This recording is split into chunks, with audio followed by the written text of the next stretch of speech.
ఛానల్ని లైక్ చేసి సబ్స్క్రైబ్ చేసుకోండి. అలాగే మీ విలువైన అభిప్రాయాన్ని కామెంట్ ద్వారా తెలపండి. Please subscribe and support my channel. Hi అండి, వెల్కమ్ టు అవర్ ఛానల్. నేను ఇప్పుడు చదివి వినిపించబోయే కథ ధ్యేయం పార్ట్ 9 లాస్ట్ పార్ట్ చదవబోతున్నాను. ఇప్పుడైతే కథలోకి వెళ్దాము. ట్రైన్ ప్లాట్ఫామ్ దాటి కనుమరుగయ్యేంత వరకు అలాగే నిలబడి ఉంది నిఖిత. కళ్ళల్లో నిండుకున్న నీళ్లు ఒక్కొక్క చుక్క క్రిందికి రాలుతున్నాయి. రాము వెళ్ళిపోయాడు. తల్లిదండ్రులను తిరిగి చూడగలనో లేదో అన్న అనుమానం అతడికి ఇసుమంతైనా రాకుండా కుటుంబ సభ్యులందరూ జాగ్రత్తగా వ్యవహరించి సంతోషంగా అతన్ని సాగనంపారు. కొన్ని క్షణాల పాటు నిఖితకి భయమేసింది. తను ఒంటరిగా మిగిలిపోయినన్న ఫీలింగ్ కలిగింది. కొండంత బరువును నెత్తిమిన పెట్టుకుని కూడా చిరునవ్వులతో కదలాల్సిన పరిస్థితి అది. కానీ క్షణాల్లో ఆమె మామూలు మనసు అయిపోయింది. ఆలోచన నుంచి తేరుకుని బయట గేటు వైపు నడుస్తుంది. అలవాటు ప్రకారం ఆమె చూపులు షాపులో వేలాడబడ్డ పుస్తకాల మీద నిలిచిపోయాయి. అప్పుడే వచ్చిన పేపర్లని ఏజెంట్ విప్పి క్లిప్స్ తగిలిస్తున్నాడు. తన కళ్ళని తానే నమ్మలేనట్టు దగ్గరగా వెళ్ళి చూసింది నిఖిత. ఆమెని అంత విస్మయపరిచింది మొదటి పేజీలో ఫోటో. ఆంధ్రదీపం దినపత్రికలో విలేకరిగా పనిచేస్తోంది సాధన. సాధన నిఖితకి చిన్నప్పటి క్లాస్మేట్. అలికిడికి తలెత్తిన సాధన ఎదురుగా నిల్చుని ఉన్న నిఖితని చూసి మొహం విప్పారగా, నువ్వా, ఇంతకాలానికి బాగున్నావా, కూర్చో అంటూ సాదరంగా ప్రశ్నలు అడిగింది. నిఖిత కూర్చుంటూ నేను ఒక చిన్న పని మీద వచ్చాను అంది. పత్రికలో వాళ్ళతో నీకు పనేమిటబ్బా నవ్వుతూ అడిగింది సాధన. నిఖిత చదువు మధ్యలో ఆప్ చేస్తే సాధన జర్నలిజంలో డిగ్రీ తీసుకుని ఆ పత్రికలో చేరింది. గిరిజన హాస్టల్లో అవకతవకలు, బాలికలపై అత్యాచారాలు అన్ని రుజువులతో బయటపెట్టి అప్పటికే మంచి పేరు తెచ్చుకుందామే. ఏమిటి విషయం చెప్పు అడిగింది. నిఖిత ఒక్క క్షణం తటపటాయించి, నేను చెప్పేదంతా సత్యం కావచ్చు లేదా అసత్యం కావచ్చు, కానీ ఇప్పుడు చెప్తున్నది మాత్రం ఈర్ష్య అసూయలతో కాదు అంది. అసలు విషయం ఏమిటో చెప్పు నిఖిత. ఈరోజు ఎంసెట్ రిజల్ట్స్ వచ్చాయి, చూసావు కదా. చూశాను. అందులో ఫస్ట్ ర్యాంక్ వచ్చింది సుకుమార్ అని నా స్నేహితురాలి తమ్ముడు. అయితే అతడు బీఎస్సీలో కూడా సీట్ రాక బీఏ చదువుతున్నాడు. అటువంటి వాడికి ఫస్ట్ ర్యాంక్ ఎలా వచ్చింది? దాందేముంది, ఈసారి బాగా చదివి ఉండవచ్చు. అలా కొట్టిపాడేయకు సాధన, కొంచెం ఆలోచించు. అంతకుముందు అతను 2 సార్లు ఎంసెట్కి వెళ్ళినా ర్యాంక్ రాలేదు, అలాంటిది ఫస్ట్ ర్యాంక్. సరే, ఈ విషయం పక్కన ఉంచు. అబ్బాయి అక్క నాతో మాట్లాడుతూ మా నాన్నగారు తమ్ముడు సీట్ కోసం లక్షలు ఖర్చు పెడుతున్నారు తెలుసా అంది క్యాజువల్గా.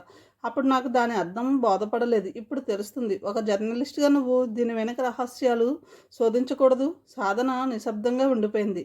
నిఖిత చెప్పిన దాంట్లో పాయింట్ కనపడుతుంది, కానీ దీన్ని ఎలా తవ్వు తీయడం? ఒక పత్రికా విలేకరికి అది సాధ్యమవుతుందా? ఆమె మౌనాన్ని మరోలా అర్థం చేసుకున్న నిఖిత అన్నది, ఇదంతా నాకు సంబంధం లేని విషయం సాధన. నేను ఒప్పుకుంటాను. నిజానికి ఫస్ట్ ర్యాంక్ వచ్చింది నా స్నేహితురాలు తమ్ముడికి. పాపం అమాయక పిల్ల నన్ను నమ్మి ఈ విషయం చెప్తే నేను ఇలాగ వీటిని పత్రికలకు ఎక్కించకూడదు. కానీ 1 గంట క్రితం జరిగిన సంఘటన ఒకటి చెప్తాను విను. నేను మా అన్నయ్యని ట్రైన్ ఎక్కించి స్టేషన్ నుంచి బయటకు వస్తున్నాను. అప్పుడే ఒక 16 ఏళ్ల కుర్రవాడు నా ముందు నుంచి పరిగెడుతూ వెళ్ళిపోయాడు. వెనక నుంచి అతడి తండ్రి పట్టుకోండి అంటూ అరుస్తూ వచ్చాడు. ఆ అబ్బాయి ఆగలేదు. మాకెవరికి ఏమీ అర్థం కాలేదు. బాబు వద్దు ఆగు అంటూ ఆయన ఏడ్చేస్తున్నాడు. అందరూ చూస్తూ ఉండగానే ఆ పిల్లవాడు స్పీడ్గా వస్తున్న బస్సుకి అడ్డంగా పరిగెత్తి బస్సు కింద పడి మరణించాడు. ఒక రకంగా అది ఆత్మహత్యే. ఆ విషయం మా అందరికీ తెలుసు. మేమందరం అక్కడికి హడావుడిగా వెళ్ళాం. తండ్రి ఏడుస్తూ చెప్తున్నాడు, ఎంతో కష్టపడి చదివాడు బాబు, చాలా బాగా రాశాడు. ఫస్ట్ ర్యాంక్ రాకపోయినా 100వ ర్యాంక్ లోపలే వస్తుందని అందరం నమ్మాం. కానీ ఆ వెధవ ఎంసెట్లో 2000 పైన ర్యాంకు వచ్చింది. భరించలేకపోయాడు అందుకే అంటూ ఏడవసాగాడు. నిఖిత చెప్పడం ఆపింది. సాధన ఆమె వైపు బ్లాంక్గా చూసింది. ఇద్దరి మనసుల్లోనూ ఒకటే ఆలోచన, ఈ దేశం ఎటుపోతుందా అని. చెప్పు సాధన, నేను ఇలాగ నిన్ను కోరటంలో తప్పేదైనా ఉందా అడిగింది నిఖిత. లేదు, ఈ విషయం నువ్వు పూర్తిగా మర్చిపో. నేను లోతుగా తవ్వి ఈ రహస్యం బయట పెట్టే వరకు విశ్రమించను అంది సాధన పట్టుదలగా. వారం రోజుల వరకు ప్రీతం భయంగానే గడిపాడు. సునీత ఇంటికి తను వెళ్ళినట్టు, నగలు పోయినట్టు తండ్రికి చెబుతుందేమో అనుకున్నాడు. చెబితే తండ్రి ఆ విషయమై నిలదీస్తే ఏం చెప్పాలో కూడా రకరకాలుగా ఊహించుకున్నాడు. నేను దొంగతనం చేశానా అలా అని సునీత అంటే చెప్పిందా, పద అడుగుదాం, వెంట మమ్మీని కూడా తీసుకెళ్దాం అని ధైర్యంగా అనాలి. దాంతో తండ్రి ఏం మాట్లాడలేడు. సునీత నగలపోయిన విషయం తండ్రికి చెప్తుందేమో అని అనుమానం ఉంది, కానీ పోలీస్ రిపోర్ట్ మాత్రం ఇవ్వదని అతనికి ఎందుకో గట్టిగా నమ్మకం ఉంది.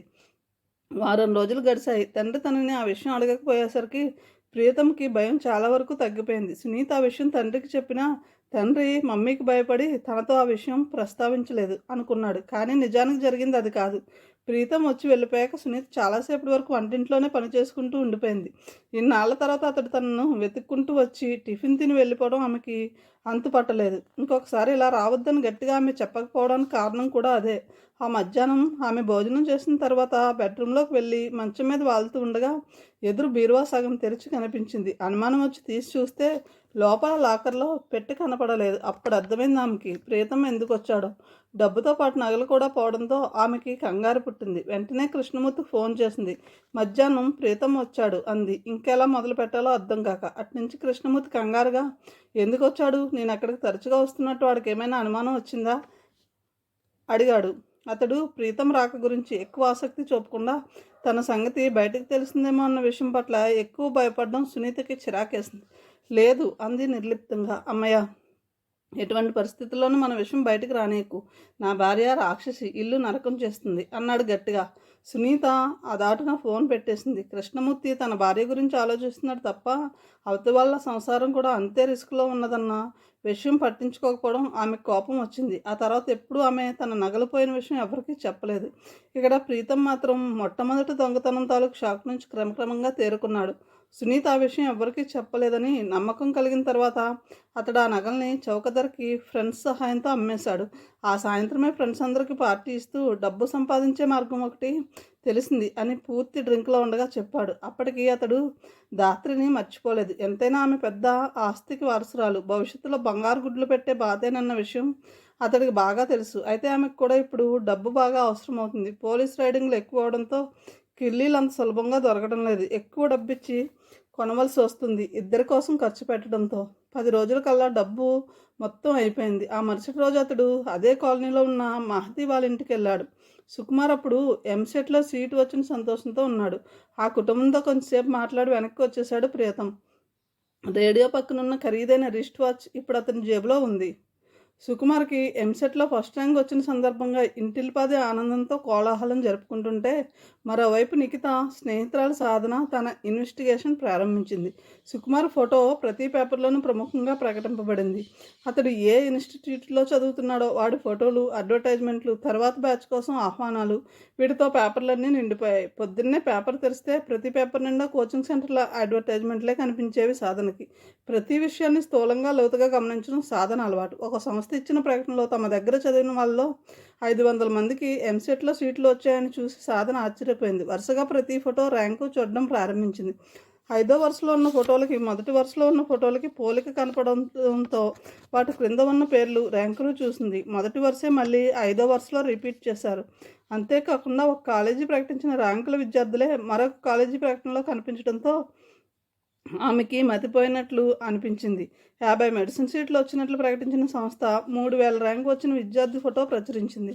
మిగిలిన ర్యాంకులన్నీ గమనిస్తే అన్నీ 1000 పైగా ఉన్నవే. అంటే కేవలం ఎంబీబీఎస్ కాకుండా అగ్రికల్చర్, వెటర్నరీ, ఆయుర్వేదం వంటి కోర్సుల సీట్లను కూడా ఈ కేటగిరీలో కలిపి ప్రకటనలు ఇచ్చారని అర్థమైపోయింది. సాధనకి భరించలేనంత నిస్సత్వం ఆవరించింది. పిల్లల్ని ఏదో రకంగా ఇంజనీర్నో డాక్టర్నో చేయాలనుకునే తల్లిదండ్రుల అభిలాషని కోచింగ్ సెంటర్లు ఈ విధంగా క్యాష్ చేసుకుంటున్నాయన్నమాట. మనిషి ఎంత సులభంగా మోసపోతాడని ఎవరన్నా చెప్తే ఆమె నమ్మేది కాదు. కానీ ఇప్పుడు ప్రత్యక్షంగా చూస్తుంది. ఇక సుకుమార్ విషయానికి వస్తే ఇంటర్మీడియట్ వరకు ఏమీ మార్కులు రాని కుర్రవాడు కేవలం 3-4 నెలల్లో కోచింగ్ తీసుకుని ఫస్ట్ ర్యాంక్ పొందడం ఎలా సాధ్యమో ఆమెకు అర్థం కాలేదు. విషయం మరింత లోతుగా పరిశోధించాలని ఆ క్షణమే ఆమె నిర్ణయించుకుంది. మొదటి రోజు ఎంక్వైరీలో కొన్ని ఆశ్చర్యకరమైన విషయాలు తెలిసాయి. కొన్ని కాలేజీల్లో ర్యాంకర్లని కొంటారని తెలుసుకుని ఆమె విస్తుపోయింది. ఆ విద్యార్థి తమ కాలేజీలో చదవకపోయినా చదివినట్లుగా ప్రకటన ఇప్పించడం అనేది ఆమెలో కూడా ఊహించిన విషయం. ఆకర్షణీయమైన ప్రకటనలు చూసి అసలు నిజం తెలుసుకోకుండా తమ పిల్లల్ని కోచింగ్ సెంటర్లలో చేర్పించే తల్లిదండ్రులు విచక్షణ జ్ఞానం మీద ఆమెకి అనుమానం కలిగింది, జాలి వేసింది. ఇదంతా తెలుసుకున్న సాధనకు మొట్టమొదటి అనుమానం సుకుమార్ కోచింగ్ తీసుకున్న ఇన్స్టిట్యూట్ మీదకి వెళ్ళింది. ఆమె స్వయంగా వెళ్ళి ఎంక్వైరీ చేసింది. అక్కడ ఎలాంటి అవకతవకలు జరగలేదని తెలుసుకోవడానికి ఆమెకి ఒక్కరోజు కూడా పట్టలేదు. ఆ ఇన్స్టిట్యూట్ ద్వారా ఇంటర్ నుంచి పరీక్షకు వెళ్ళిన విద్యార్థుల్లో పాస్ అయిన వాళ్ళు చాలా తక్కువ. బాగా చదువుతారన్న బ్యాక్గ్రౌండ్ ఉన్న విద్యార్థులకు ర్యాంకులు వచ్చాయి, కానీ అవి మంచి ర్యాంకులు కాదు. సుకుమార్కి ఫస్ట్ ర్యాంక్ రావడం ఆ కోచింగ్ సెంటర్ వాళ్ళకే ఆశ్చర్యం కలిగించిందన్న విషయం ఆమె తెలుసుకుంది. క్లాసులో అతడు ఏ పరీక్షలోనూ 45 మార్కుల కన్నా ఎక్కువ సంపాదించలేదు. అన్న విషయం కూడా నిర్ధారణ అయింది. తర్వాత ఆమె అనుమానం సుకుమార్ తండ్రి విశ్వేశ్వర్ మీదకి మళ్ళింది. విశ్వేశ్వర్కి రాజకీయాల్లో చాలా పలుకుబడి ఉంది. పైరవీల ద్వారా బాగా డబ్బు సంపాదించాడు. పరీక్ష జరిగిన రోజు విశ్వేశ్వర్ ఆ ఊళ్ళోనే ఉన్నాడన్న విషయం ఆమెకు సులభంగానే తెలిసింది. అక్కడి నుంచి ఆమె పరిశోధన చాలా వేగంగా జరిగింది. ఆమె ఆ రాత్రి తను బస చేసిన ఊరు నుంచి పత్రికాఫీస్కి ట్రంక్ కాల్ చేసి మేనేజ్మెంట్ నుంచి కొంత డబ్బు ఖర్చు పెట్టడానికి అనుమతి అడిగింది. ఆమె పరిశోధన సారాంశాన్ని తెలుసుకున్న మేనేజ్మెంట్ ఎంత డబ్బు ఖర్చు అయినా పర్వాలేదు, మొత్తం విషయం కనుక్కొనిరా అని ఇన్స్ట్రక్షన్స్ ఇచ్చారు.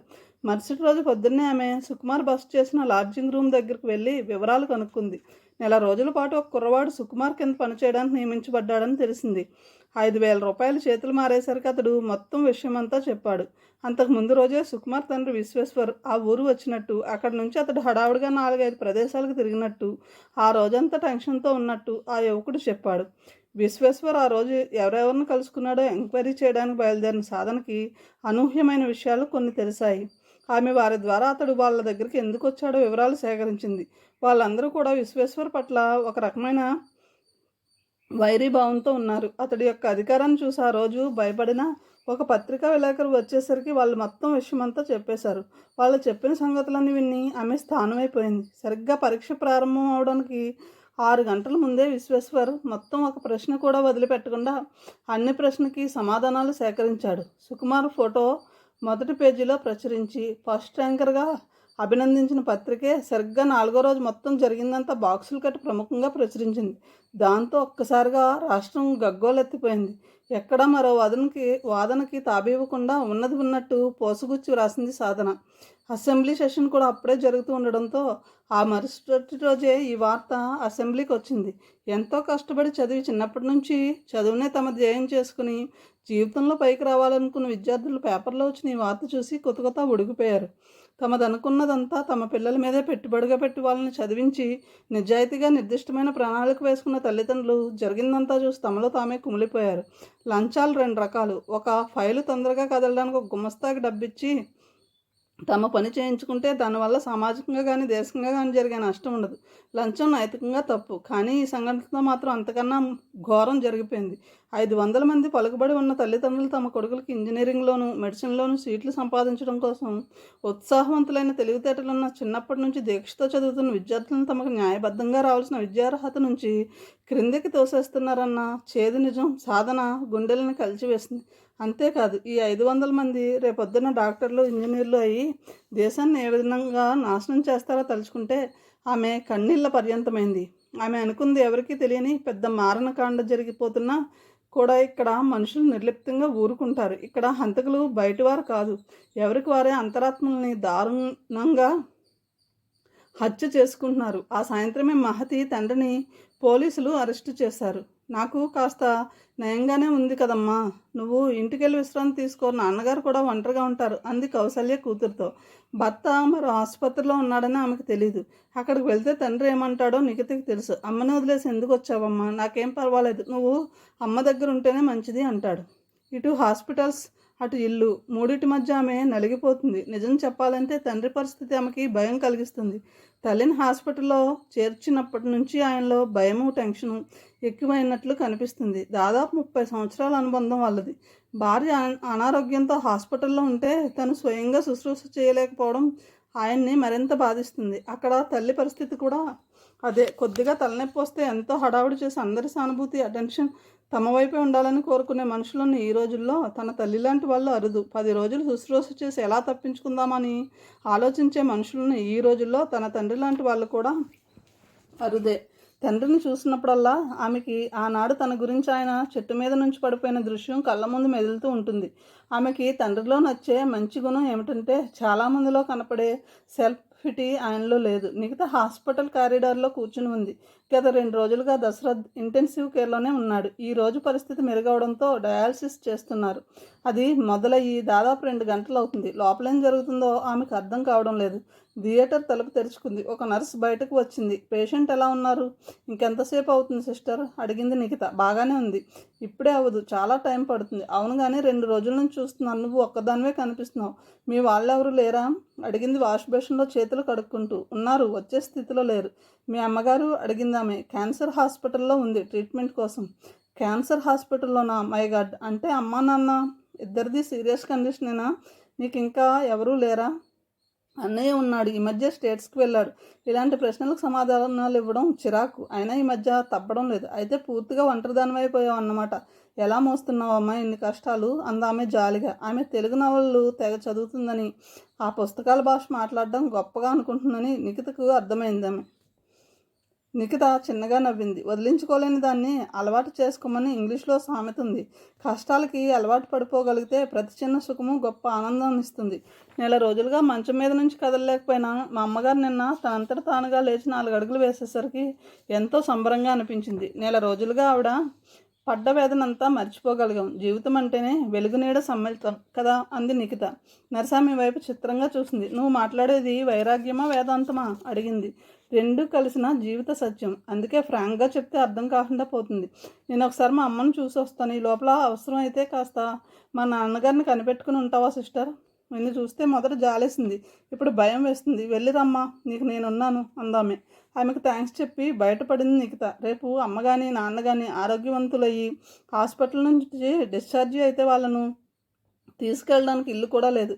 ఆ మార్వాడి దయతలిచి నెల రోజులు టైం ఇచ్చాడు. పర్సులో కేవలం 500 రూపాయలు ఉన్నాయి అని చెప్తే ఆ నర్స్ మొహం ఎలా ఉంటుందో ఊహించుకుంటూ ఆమె కౌశల్యం ఉన్న హాస్పిటల్కి బయలుదేరింది. గంట తర్వాత ఆమె తిరిగి వచ్చేసరికి డాక్టర్ కంగారుగా ఆమె కోసం ఎదురు చూస్తున్నాడు. సారీ నిఖిత, మీ నాన్నగారి పరిస్థితి ఏం బాగోలేదు, నీ కోసం మరీ అడుగుతున్నారు అన్నారు. నిఖిత కంగారుగా లోపలికి వెళ్ళింది. దశరథ్ శరీరం చుట్టూ ట్యూబులు మాత్రం కనిపిస్తున్నాయి. ఆమె దగ్గరగా వెళ్ళింది. అలికిడికి మెల్లిగా తల తిప్పి చూశాడాయన. అమ్మ దగ్గర ఉండకుండా ఎందుకు వచ్చావమ్మా అనలేదు. ఒకసారి మీ అమ్మను చూడాలని ఉంది, నీకు తీసుకురాగలవా అన్నాడు హీనస్వరంతో. ఆయన కళ్ళల్లో నీళ్లు తిరగడం మొదటిసారిగా చూసింది నిఖిత. తల్లి తండ్రి చెరో హాస్పిటల్లో ఉండడంతో తల్లి దగ్గరకు బయలుదేరడం కోసం దశరథ్ ఉన్న హాస్పిటల్లో నుంచి బయటకు వచ్చింది నిఖిత. ఆకాశం నిండా నల్లటి మబ్బులు కమ్మి పగటిని మసక చీకటిగా మార్చేశాయి. వర్షిస్తే బరువు తగ్గి మేఘం తేలిక పడుతుంది. రోధిస్తే బరువు తగ్గి మనసు తెరిపిన పడుతుంది. స్త్రీకి కన్నీటికి అవినాభావ సంబంధం ఏర్పరిచి దేవుడు మగవాడిని అనిపించుకున్నాడు. దేవుడి ధైర్యాన్ని అబద్ధం చేయాలన్న పట్టుదలతో కన్నీటి రాక్షసుని చిరునవ్వు ఆయుధంతో ఎదిరించి విజయం సాధించే ప్రయత్నంలో ఉందామె. కానీ ఒక గిల్టీ ఫీలింగ్ ఆమె మనసును బాధిస్తుంది. తండ్రిని హాస్పిటల్లో అడ్మిట్ చేసి ట్రీట్మెంట్ ఇస్తున్న విషయం గురించి తల్లికి తెలియకుండా ఇన్నాళ్ళు జాగ్రత్త పడుతూ వస్తుంది. డయాలసిస్తో ఆయన కోలుకుంటాడని, ఆవిడ ఇంటికి వచ్చేసరికి ఆయన ఆరోగ్యంగా కనిపిస్తే చాలని భావించింది. అబద్ధం చెప్పడం వేరు, ఎదుటివారి మనసు నొప్పించకుండా ఉండడం కోసం నిజాన్ని దాచడం వేరు అనుకుంది ఇన్నాళ్ళు. కానీ రెండింటి ఫలితం ఒకటిగానే అనిపిస్తుంది ఇప్పుడు. తండ్రి ఆరోగ్యం క్షీణించిందన్న విషయం ముందుగానే చెప్పి ఆవిడని మానసికంగా ప్రిపేర్ చేసి ఉంటే ఈరోజు పరిస్థితి ఇంత ప్రమాదకరంగా ఉందన్న షాకింగ్ న్యూస్ చెప్పి భయపెట్టాల్సిన అవసరం ఉండేది కాదు. పైనుంచి పెద్ద వర్షపు చినుకు తల మీద బరువుగా పడి ఆమె కర్తవ్యాన్ని గుర్తు చేసింది. ఎదురుగా కనిపిస్తున్న ఆటో పిలిచి ఎక్కింది. హాస్పిటల్లో తల్లి గదిలోకి వెళ్తుంటే ఆమె కాళ్ళు వణికాయి. గొంతు ఎండిపోయినట్లు అనిపించింది. అమ్మ నాన్నగారి పరిస్థితి ప్రమాదకరంగా ఉంది అని చెప్పేకంట అమ్మ నేను ఒక హత్య చేశానని చెప్పడం సులభంగా ఉంటుందనిపిస్తుంది. కూతుర్ని చూడగానే కౌశల్య చేయి సాచి, వచ్చావా నిక్కి? ఎందుకో నువ్వు వెళ్ళినప్పటి నుంచి నేను మరోసారి చూడాలని మాట్లాడాలని ఆరాటంగా ఉండింది. ఇంటికి హాస్పిటల్కి మధ్య నిన్ను ఫుట్బాల్ ఆడిస్తున్నామన్న బాధ తప్పడం లేదు. వచ్చి ఇలా నా దగ్గర కూర్చో అంది. నిఖిత వెళ్ళి ఆమె పక్కనే కూర్చుంది. చాలా రోజుల తర్వాత ఆవిడ మొహం తేటగా అనిపిస్తుంది. ఆరోగ్యం కొద్దిగా పుంజుకుంటుందేమో, బాధ స్థానే చిరునవ్వు పరుచుకుంటుందేమో. నాన్న సంగతి చెప్పి ఆ నవ్వుని నేను ఎలా హత్య చేయగలను ఆక్రోశిస్తుంది నిఖిత మనసు. ఈ లోపల కౌశల్య అంది, ఈ రోజున నాకు మనశ్శాంతిగా ఉందమ్మా. ఇంకో 2 రోజుల్లో ఇంటికి వెళ్ళిపోవచ్చని డాక్టర్ వచ్చి చెప్పింది. 2 రోజులంటే 48 గంటలు. త్వరగా గడిచిపోతే ఎంత బాగున్ను. ఆవిడ ఏదో ట్రాన్స్లో ఉన్నట్టు మాట్లాడుతుంది. 48 గంటలు. నిఖిత ఉలిక్కిపడింది. మరొక 48 గంటలు గడిస్తే కానీ ఏమీ చెప్పలేని తండ్రి విషయంలో డాక్టర్ అన్న మాటలు గుర్తొచ్చాయి. దాంతోపాటు షేట్ రామ్రతన్ మాటలు. 1 రోజులు గడువు అయిపోవస్తుందమ్మా. ఇంకో 2 రోజులు అంటే 48 గంటలు మాత్రమే ఉంది. ఈ లోపల మీరు వేరే ఇల్లు చూసుకోవాలి. ఈ 48 గంటలు పరిమితి తమ జీవితాలను ఎటు మళ్లిస్తుందో నిఖితకు అర్థం కావడం లేదు. తల్లి అంటుంది, ఏమిటి నిక్కి అంతగా ఆలోచిస్తున్నావు? ఈ కష్టాలు ఇంకా ఎంతకాలం అన్నీ తీరిపోతాయిలే. ఈ ట్రీట్మెంట్తో నాకు నమ్మకం పెరిగింది. త్వరలో ఇంటికి వచ్చి నా బాధ్యతలన్నీ నేనే మోయగలనన్న నమ్మకం కలుగుతుంది. నీకు తెలుసా నిక్కి, నా బాధని మర్చిపోవడానికి ప్రతి క్షణము మన ఇంటి జ్ఞాపకాలను నెమరు వేసుకుంటూ ఉంటున్నాను. ఆ తీపి జ్ఞాపకాలే నన్ను ఇంకా బ్రతికిస్తున్నాయనిపిస్తుంది. మళ్ళీ ఆ రోజులు తిరిగి వస్తున్నాయంటే ఆ ఆలోచన నాకెంతో బలాన్ని ఇస్తుంది. నువ్వు నేను మీ నాన్నగారికి చెరువు పక్కన కూర్చుని కబుర్లు చెప్పుకుంటూ కష్టసుఖాలు పంచుకుంటూ రోజులు గడిపేస్తే 2 ఏళ్ళు ఎంతలో వెళ్ళిపోతాయి. రాము తిరిగి వచ్చేస్తాడు. అప్పటికి ఏ బాధలు మనల్ని అంటవు. ఆయాసంతో ఆగిందామె. తల్లి కళ్ళల్లో మెరుపు చూస్తూ వచ్చిన పని మర్చిపోయింది నిఖిత. తల్లి చాలా కాలం తర్వాత ఆశాజనకంగా మాట్లాడుతుంది. ఇది వరకటి అమ్మల ఇంకొక 2 రోజులంటే 48 గంటలు ఎంతలో గడిచిపోతాయి. 48 గంటలు. ఆమె స్వరం కళ్ళల్లోంచి నిద్రలోకి జారిపోతున్నట్లుగా సాగి ఆగిపోయింది. నిఖిత ఉలికిపడి తలెత్తి చూసింది. కౌసల్య ఇంకా నవ్వుతున్నట్టే ఉంది. ఆమె ఊహించుకుంటున్న సుందర దృశ్యం ఆ కళ్ళల్లో రెప్పల మాటను ఇంకా రెపరెపలాడుతున్నట్లే ఉంది. నిండు చంద్రుడు మబ్బుచాటుకు మెల్లమెల్లగా కదిలిపోతున్నట్లు ఆ పెదవుల మీద నవ్వు, కళ్ళల్లో కాంతి సజీవాకృతి నుంచి క్రమక్రమంగా నిర్జీవమైపోవడం నిఖిత స్పష్టంగా చూడగలిగింది. స్విచ్ నొక్కితే కరెంటు ప్రవాహం ఆగిపోయినట్లయి, శరీరంలో రక్త ప్రసరణ ఒక్కసారిగా నిలిచిపోయినట్లయి, పంచేంద్రియాలు తమ బాధ్యతలను వదిలేసి సమ్మెలో దిగినట్లు కళ్ళ ముందు జరిగింది. కలో నిజమో తెలియని అచేతనావస్థలో కొద్ది నిమిషాల పాటు ఉండిపోయింది నిఖిత. కళ్ళల్లో పడిన తల్లి కదలిక తాలూకు ఆఖరి దృశ్యం స్టిల్ ఫోటోగ్రఫీలా అలా నిలిచిపోయి ఇంద్రియాలు ఒక్కొక్కటిగా సమ్మె విరమిస్తుంటే కంటి నుంచి మెదడులోకి, మెదడు నుంచి గుండెపైకి వాలిన వాస్తవం ఆమెను మేల్కొల్పింది. సంతోషానికి, దుఃఖానికి, ఆప్యాయతకి, కృతజ్ఞతకి స్పందించేవి, వర్షించేవి కూడా కళ్ళు. ఇన్నాళ్ళు ఆ కన్నీళ్లను తన ఆధీనంలో ఉంచుకోగలిగిందామె. కానీ ఊహించిన విధంగా కళ్ళ ముందే తల్లి విడిచిన ఆఖరి ఊపిరి ఒక అస్త్రంలా తాకి గడ్డకట్టిన కన్నీటిని ఛిద్రం చేసి వరదలై ప్రవహించేలా చేసింది. కౌసల్యకు ముందు వేయడానికి గదిలోకి వచ్చిన నర్స్ అచేతనంగా పడి ఉన్న ఆమె శరీరాన్ని పక్కనే కూర్చొని నిశ్శబ్దంగా రోధిస్తున్న నిఖితను చూసి నిర్ఘాంతపోయింది. కౌసల్యలో ప్రాణం లేదని తెలిసిన మరుక్షణం ఆమె పరిగెత్తుకుంటూ వెళ్ళి డాక్టర్ని పిలుచుకొచ్చింది. తన సర్వీస్లో ఎన్నో చావుల్ని ఆ డాక్టర్ చూసింది. పేషెంట్ సీరియస్ అనగానే బంధువులు గుండెలు బాదుకుని ఏడుస్తూ ఇతర పేషెంట్లని బెదరగొట్టడమే ఆమె చూసింది. మరణించిన తల్లి శరీరం దగ్గర అలా నిశ్శబ్దంగా కూర్చొని దుఃఖాన్ని సహిస్తున్న నిఖితను చూసి వయసుకు మించిన మెచ్యూరిటీ వస్తే తప్ప అంత గుండె నిబ్బరం కలగదు అనుకుంది. మొదటిసారిగా ఒక పేషెంట్కి సంబంధించిన మనిషిని సానుభూతితో కాక గౌరవభావంతో చూసిందామె. వచ్చి నిఖిత భుజం మీద చెయ్యి వేసింది. ఆ రకమైన ఓరడింపు ఎవరికైనా దుఃఖాన్ని రెట్టింపు చేసింది. కానీ నిఖితకి కర్తవ్యం గుర్తొచ్చింది. తనను తాను తమాయించుకుని లేచి నిలబడింది. నేను మళ్ళీ వస్తాను డాక్టర్, ఈ లోపల మీ ఫార్మాలిటీస్ అన్నీ ముగించి పెట్టండి ప్లీజ్ అంటూ లేచిన నిఖిత ఆ డాక్టర్ కళ్ళకి ఒక అద్భుతమైన వ్యక్తిలా తోచింది. అప్రయత్నంగా అలాగేనన్నట్లు తల ఊపింది. హాస్పిటల్లో అడుగుపెట్టే ముందున్న సమస్య ఇప్పుడు మరో కోణంలో మరింత జటిలంగా మారి నిఖితని భయపెడుతుంది. ప్రమాదకర పరిస్థితిలో ఉండి భార్య కోసం ఆశగా ఎదురుచూస్తున్న తండ్రికి అమ్మాయిక ఎప్పటికీ రాలేదు నాన్నని ఎలా చెప్పడం? గుండె తిట్టువు చేసుకుని తండ్రి ఉన్న హాస్పిటల్లో అడుగుపెట్టింది నిఖిత. చల్లటి నీళ్ళతో మొహం కడుక్కొని మొహాన్ని ప్రశాంతం చేసుకుని ఆయన గదివైపు నడిచింది. కారిడార్లో ఎదురుపడ్డాడు డాక్టర్. ఎక్కడికి వెళ్ళావమ్మా? నేను నీకోసమే చూస్తున్నాను అన్నాడు. నాన్నగారికి ఎలా ఉంది డాక్టర్ అడిగింది. ఐఎమ్ సారీ, నువ్వు వెళ్ళగానే ఆయనకు స్పృహ తప్పింది, కోమాలోకి వెళ్ళిపోయారు. ఎంతో ప్రయత్నించాం, లాభం లేకపోయింది. ఆ కోమాలోనే అరగంట క్రితం ఆయన ప్రాణం పోయింది అన్నాడు అతడు. ఇక ఈ వాస్తవాలతో యుద్ధం చేయలేనన్నట్టు పక్కనే ఉన్న బెంచ్ మీద కూలబడిపోయింది. గుండె నిండా స్తబ్దత. బ్రహ్మాండమంతా ఒక్కసారిగా అచేతనమైపోయినట్లు, అంతరిక్షంలో ఎటూ కదలలేక బందీ అయినట్లు ఫీలింగ్. కొద్ది నిమిషాల పాటు బొమ్మలా కూర్చుని ఆమె లేచింది. ఒక శుష్క దరహాసం విషాద వీచికలా ఆమె మొహం మీద కదలాడింది. అమితమైన దుఃఖం మనిషిని ఉన్మాదంలోకి దించుతుంది అనుకుంటూ డాక్టర్ ఆమెను పొదువు పట్టుకుని లోపలికి తీసుకువెళ్ళాడు. తండ్రి శరీరం నిండా తెల్లటి దుప్పటి కప్పబడి ఉంది. నిఖిత మెల్లిగా దగ్గరికి వెళ్ళి తల మీద నుంచి దుప్పటి నెమ్మదిగా క్రిందికి తొలగించింది. మంచి నిద్రలో ఉన్నట్టుంది ఆయన మొహం.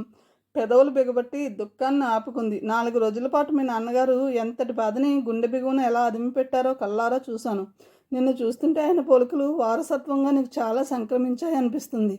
ఆయన లాంటి తండ్రిని పోగొట్టుకుని నువ్వు చాలా పోగొట్టుకున్నావమ్మా అంటున్నాడు డాక్టర్. నిఖిత కళ్ళెత్తి అతని వైపు చూసింది. ప్రపంచంలోని విషాదమంతా గూడు కట్టుకుని ఉన్నట్లున్నాయా కళ్ళు. నిఖిత స్వరం గద్గదమైంది. దాదాపు 10 ఏళ్ల క్రితం నా మూలంగానే చెట్టు మీద నుంచి పడి మా నాన్నగారు వెన్నెముక విరగొట్టుకున్నారు డాక్టర్. ఆనాటి నుంచి మా కుటుంబ పరిస్థితి అస్తవ్యస్తమైపోయింది. ఆ రోజు నుంచి ఈనాటి వరకు దాని ఫలితం మేము అనుభవిస్తూనే ఉన్నాం. కానీ ఏనాడు కూడా ప్రత్యక్షంగానే కాదు, కనీసం కల్లోనైనా దానికి కారణం నేనేనా విషయంగా ఆయన భావించలేదు. నాన్నగారే కాదు, ఎన్ని కష్టాలు పడుతున్న అమ్మ కూడా నన్ను ఒక్క మాట అనలేదు.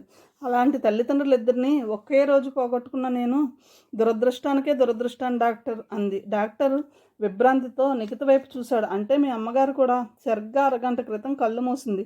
వాళ్ళిద్దరినీ ఒక్కసారే పోగొట్టుకున్నందుకు విచారించాలో, ఒకరి మరణం మరొకరికి తెలిపి బాధపడే అవసరం లేకుండా పోయినందుకు సంతోషించాలో నాకు అర్థం కావడం లేదు. అంతటి దుఃఖంలోనూ ఆమె మనసు మరో సమస్య గురించి ఆలోచిస్తుందని డాక్టర్కి తెలియదు. రామ్ రతన్ దుకాణం చాలా రద్దీగా ఉండే సమయం అది. పెళ్ళిళ్ళ సీజన్ కావడంతో వర్షం తగ్గగానే జనం గుంపులుగా బయటకు వస్తున్నారు. నిఖిత సందిగ్ధంగా బయట నిలబడింది. గ్లాస్ డోర్ తెరుచుకుని బయటకు వచ్చింది మహతి. హలో నిక్కి, వాటే సర్ప్రైజ్ అంది నవ్వుతూ. నిఖిత మొహంలో విషాదాన్ని గమనించే మూడ్లో లేదమే. హలో అంది నిఖిత మెల్లిగా. నీకు తెలుసా, నాన్నగారు బెయిల్ మీద విడుదలై వచ్చారు. నువ్వు అన్నట్లుగానే అన్నీ సవ్యంగా జరుగుతున్నాయి. 15 రోజుల్లోనే నా పెళ్ళి. సంతోషం. మా అత్తగారు వాళ్ళు డాడీ కేసు విషయంలో గొడవ పెడతారని ఎంత భయపడ్డానో, కానీ ఒక్క మాట కూడా అనలేదు. చీరలు కొనుక్కోమని డబ్బిచ్చి వెళ్ళారు. అందులో ఒక చీర మార్చుకుందామని వచ్చాను. ఒకటి నచ్చలేదు. 2 రోజుల్లో స్టాక్ వస్తుంది, అప్పుడు వచ్చి మార్చుకోమంటున్నారు. రామ్రతన్ అసలే అన్నిటికీ హడావుడి పడుతుంటే ఇదొక గొడవ. చూడు, మళ్ళీ రావాలంటే ఎంత కష్టం. నిఖిత నవ్వలేక నవ్వింది. నీ సమస్యలన్నిటిలాగే ఇది పరిష్కారం అయిపోతుందిలే, బాధపడకు. నాకు పనుంది, వస్తాను. కదిలింది. ఏమైనా కొనాలా? లేదు, అప్పు తీర్చుకునే విషయంలో మాట్లాడాలి అంటూ లోపలికి నడిచిందామె. మహతి అర్థం కానట్లు చూసి పెదవి విరుచుకుంటూ వెళ్ళిపోయింది. ఆలోచించడానికి స్వంత సమస్యలే ఆమెకు చాలా ఉన్నాయి. మరి లోపలికి వెళ్ళి సేట్ని కలిసింది. మనం అనుకున్నదంతా ఇచ్చేసాగా అమ్మా, ఇంకా డబ్బు కావాలంటే ఎలా అన్నాడు రామ్రతన్. మీరు తప్ప నాకు సాయం చేసే వాళ్ళెవరూ లేరు సేట్జీ. ఇంట్లో ఫర్నిచర్, కొంత బంగారం ఉన్నాయి. అవన్నీ ఎలాగూ నాకు ఇక అవసరం లేదు. అమ్మి మీ డబ్బు తీసేసుకోవచ్చు. నిఖిత కాకుండా మరెవరైనా అయితే నౌకర్ని పిలిచి బయటికి పంపించేసేవాడు. ఇప్పుడంత అవసరం ఏమొచ్చింది? రామ్రతన్ ఎందుకో అమ్మాయితో ఒక వడ్డీ వ్యాపారులా మాట్లాడలేకపోతున్నాడు. అమ్మా నాన్నల వైద్యం కోసం చివరి బిల్లులు హాస్పిటల్లో కట్టాలి. అది తీర్చకుండా వాళ్ళ శరీరాలని తీసుకురావడం నాకు ఇష్టం లేదు. వారి ఆత్మలకు శాంతి కలగదు. రామ్రతన్ అదిరిపడ్డాడు. ఎప్పుడు పోయారు అన్నాడు వణికే కంఠంతో. గంట క్రితం. సేట్ నిశ్శబ్దంగా ఉండిపోయాడు. ఒకప్పుడు ఇలాంటి బిడ్డ ఉంటే అదృష్టం అనుకున్నాడు. ఇప్పుడు ఆమె బిడ్డలా కాదు, గుడిలో దేవతలా కనిపిస్తుంది. మాట్లాడకుండా సేఫ్ తెరిచి ఆమె అడిగినంత డబ్బు తీసి చేతిలో పెట్టాడు. నిఖిత షాప్లోంచి బయటకు వచ్చేసరికి వర్షం మళ్ళీ మొదలైంది. దరిదాపుల్లో ఖాళీ ఆటో ఒక్కటి కనిపించడం లేదు. ఏం చేయాలోనని ఆలోచిస్తున్నంతలో పక్కనే వెహికల్ ఆగింది. అమ్మయ్య, సమయానికి దేవతలా కనిపించావు అంది దాత్రి. దేవతలను గుర్తు చేసుకునే అవసరం ఏమొచ్చింది నీకు? అర్జెంటుగా 200 కావాలి. రేపు బ్యాంకులో డ్రా చేసి ఇచ్చేస్తాను, చాలా అర్జెంట్. నిఖితకు ఏం చెప్పాలో తోచలేదు. ఈ లోపల దాత్రి తొందరగా అన్నది. ప్లీజ్ నిక్కి, అవతల నా కోసం ఒకరు ఎదురు చూస్తుంటారు, ఉంటే ఇవ్వవు అంది. పడాల్సిన డోస్ సమయానికి అందకపోవడంతో ఆమెకు పిచ్చెక్కినట్లుగా ఉంది. డబ్బు తెస్తేనే సరుకు దొరుకుతుందని ప్రీతం ఈసారి సీరియస్గా చెప్పాడు. ఇంట్లో తల్లి నిఘాతో అతడికి డబ్బు అస్సలు అందడం లేదు. నిఖిత పర్సులోంచి డబ్బు తీసి ఇచ్చింది. థ్యాంక్ యూ, రేపు తెచ్చి ఇచ్చేస్తాను. ఎక్కడైనా డ్రాప్ చేయాలా అని అడగకుండా వెళ్ళిపోయింది దాత్రి. నిఖిత మనసులో అనుమానం బలపడింది. బంధువులందరినీ పిలిపించండి, మంచిది. అడ్రస్లు ఉన్నాయా అడిగాడు కృష్ణమూర్తి. వాళ్ళు వచ్చి ఏం చేస్తారు అడిగింది నిఖిత. రుక్మిణి ఆమె వైపు ఆశ్చర్యంగా చూసింది. ఏదో చేస్తారని కాదు, అది సాంప్రదాయం. అందులో ఇద్దరు ఒకసారే పోయారు. మీ అన్నయ్యను కూడా పిలిపించాలి. తలకొరువి కొడుకే పెట్టాలి. ఆ అవసరం లేదులేండి, నేను ఎలక్ట్రికల్ క్రిమటోరియంలో క్రిమేట్ చేయిస్తున్నాను. ఎంతో దూరంలో ఉన్న బంధువులను పిలిపించే అవసరం కూడా లేదు. వాళ్ళని ఇబ్బంది పెట్టడమే అవుతుంది కాబట్టి అంది నిఖిత. ఆమెదంతా వితండవాదం. వాదించి ప్రయోజనం లేదు. ఇష్టం వచ్చినట్లు చేసుకొనివ్వండి అన్నాడు శంకరం రిలీఫ్గా. అదే నేను కోరుకుంటున్నది. దయచేసి నన్ను వదిలేయండి అంది 2 చేతులు జోడించి. ఆ మాత్రానికి ఇక్కడి దాకా తీసుకురావడం దేనికి? అటునుంచి అటే బాడీస్ తీసుకుపోతే పోయేదిగా విసుక్కున్నట్టుగా అంటూ వెళ్ళిపోయాడు శంకరం. ఆ విషయం మీకు అర్థం కాదు అని నిఖిత పైకి అనలేదు. ఈ ఇంటికి తమకు ఈ రోజుతో శాశ్వతంగా రుణం తీరిపోతుంది. తల్లిదండ్రుల ఆశ తెలిసిన మనిషిగా వాళ్ళ చివరి యాత్ర ఆ ఇంటి నుంచి జరగాలని ఆమె కోరుకుంది. అంబులెన్స్ వచ్చింది. నిఖిత చివరిసారిగా తల్లిదండ్రుల పాదాలకు నమస్కరించింది. చాలా చిన్న గది అది. తన కొద్ది సామాన్ని, ముఖ్యంగా పుస్తకాలని పొందిగ్గా సర్దుకుంది నిఖిత. ఇల్లు ఖాళీ చేసేందుకు రామ్రతన్ ఆమెకు మరో 15 రోజులు వ్యవధి ఇస్తానన్నాడు. కానీ ఆమె ఒప్పుకోలేదు. పక్క కాలనీలోనే గది దొరకడంతో వెంటనే అతడికి ఇల్లు అప్పచెప్పేసింది. ఆ రాత్రి ఒంటరిగా కూర్చుని రాముకి ఉత్తరం రాస్తుంటే చెయ్యి వణుకుతుంది. అన్నయ్య, జీవితం అంటేనే సుఖదుఖాల మేళవింపు. ఆ రెండింట్లో దేనికైనా ఒకే రకంగా స్పందించగలిగిన నేర్పు అలవర్చుకున్నవాడే అసలైన మనిషి అనేవారు నాన్న. ముందుకు పోవడం తప్ప వెనకడుగు వేయడం కాలానికి తెలీదు. అందుకే జరిగిపోయిన దాన్ని గురించి విచారించుకు, జరగబోయేదేమిటో ఆలోచించు అనేది అమ్మ. ఆ ఇద్దరు మనకు తల్లిదండ్రులే కాదు, గురువులు, స్నేహితులు, మార్గదర్శకులు కూడా. వాళ్ళ నుంచి ఎన్నో నేర్చుకున్నాం. ఇప్పటిదాకా ఆచరణలో కూడా పెడుతూనే వచ్చాం. ఇక ముందు కూడా కొనసాగిస్తామనే నమ్మకం నాకుంది. కాకపోతే ఒక చిన్న తేడా ఉంది. ఇన్నాళ్ళు మనల్ని చూసి సంతోషించారు, ఇక మీదట పైలోకం నుంచి చూసి ఆనందిస్తారు. అవునన్నయ్య, అమ్మ నాన్న మనకిక లేరు. జంటగా మనకు జన్మనిచ్చిన ఆ ఇద్దరు జంటగానే వెళ్ళిపోయారు. ఆ ఇద్దరి డెత్ సర్టిఫికెట్ల మీద నిమిషాలతో సహా ఒకటే సమయం ఉండడం నాకే ఆశ్చర్యం కలిగించింది. ఏ రాజకీయ నాయకుడో చూసి ఉంటే వీళ్ళు ఆదర్శ దంపతులు, వీళ్ళకి గుడి కట్టించాలని ప్రచారం చేసి చందాలు విరాళాలు పోగు చేసుకుని పెట్టి నింపుకునేవాడే. ఇంతటి దుర్వార్తని ఇంత తేలిగ్గా ఎలా చెప్పగలుగుతుంది అనుకుంటున్నావా అన్నయ్య? అమ్మ పోవడం కల్లారా చూసినప్పుడు ఉన్నట్లుండి కాలం స్తంభించిపోయినట్లు అనిపించింది. ఆగిపోయిన కాలాన్ని చూసి భయపడి సృష్టికర్త బలవంతంగా లేకపోయినా దాని తాలూకు గాయం నా కళ్ళల్లో మిగిలిపోయే ఉంది. ఇక నాన్న కూడా పోయారని తెలియగానే ఆ సృష్టికర్తకు గుండె కూడా లేదని అర్థమైంది. బ్రహ్మాండమే గడ్డకు కట్టుకుని పోయినట్టు అనిపించింది. ప్రతి సృష్టినైనా శాసించేది కాలమే. ఇప్పుడు అది సాఫీగా తిరిగి సాగిపోతుంది. ఈ వార్త నిన్నెంత బాధపడుతుందో నాకు తెలియంది కాదు. ఇద్దరము ఆ గూటి పక్షులమే. గుండె తిటువు పరుచుకో అన్నయ్య. కాలం మాత్రమే మాన్పగలిగిన గాయం ఇది. నా గురించి ఆలోచించి వెంటనే రావాలని. బయట తలుపులు చప్పుడవడంతో నిఖిత ఉత్తరం ఆగిపోయింది. వెళ్ళి తలుపు తీస్తే మహతి నిశ్శబ్దంగా వచ్చి లోపల కూర్చుందామె. ఆమె కళ్ళ నిండా నీళ్లు. ఏం జరిగింది మహతి? నన్ను క్షమించు నిక్కి. ఆ రోజు అంత దుఃఖంలో నువ్వు కనిపిస్తే అమ్మా నాన్నల గురించి కూడా అడగకుండా ఏదేదో వాగాను. నాకెంత బాధగా ఉందో తెలుసా? వెక్కి వెక్కి ఏడ్చేసింది. నిఖిత మాట్లాడలేదు. అమ్మాయికి సంతోషమైన దుఃఖమైనా ఎంత త్వరగా వస్తుందో అంత త్వరగానూ ఆగిపోతుంది. అమ్మ నాన్న పోయిన ఆ దుఃఖంలో కూడా అంత నిబ్బరంగా ఎలా ఉండగలిగావు నిక్కి? ఏడుపు టక్కున ఆపేసి అడిగింది గుర్తొచ్చినట్టు. నా విషయం వదిలే. నీ పెళ్లి ఏర్పాట్లన్నీ పూర్తయ్యాయా? నీకు నచ్చిన చీర తీసుకున్నావా? మహతి మొహంలో వెలుగొచ్చింది. భలే మంచి స్టాక్ వచ్చిందిలే, వెంటనే వెళ్ళి తీసుకున్నాను. నిన్ను నా పెళ్ళికి పిలవాలనే వచ్చాను. ఈ సమయంలో పెళ్ళికి పిలవడం బాగోదేమో అంది. మమ్మీ, ఏం పర్వాలేదు, నిక్కి తప్పకుండా వస్తుందని చెప్పి వచ్చాను. పర్సులోంచి కార్డు తీసి అందించింది. చాలా ఖరీదైన కార్డు. బాగుంది కదూ? మా మామగారు వాళ్ళు కూడా మమ్మల్నే కొన్ని ప్రింట్ చేయించి పంపించమన్నారు. వాళ్ళకి చాలా నచ్చింది అంది మహతి. సాహిత్యపు విలువలు దిగజారిపోతున్నాయని గుండెలు బాదుకునే వాళ్ళంతా వినాల్సిన మాటలవి. ట్రాన్సాక్షనల్ అనాలిసిస్ గురించి ఎన్ని వరవిక్రయాలు రాసినా ఈ మనసులో మార్పు రాదు. మంచైనా చెడైనా సాహిత్యం నుంచి నేర్చుకునే వాళ్ళు బహు తక్కువ.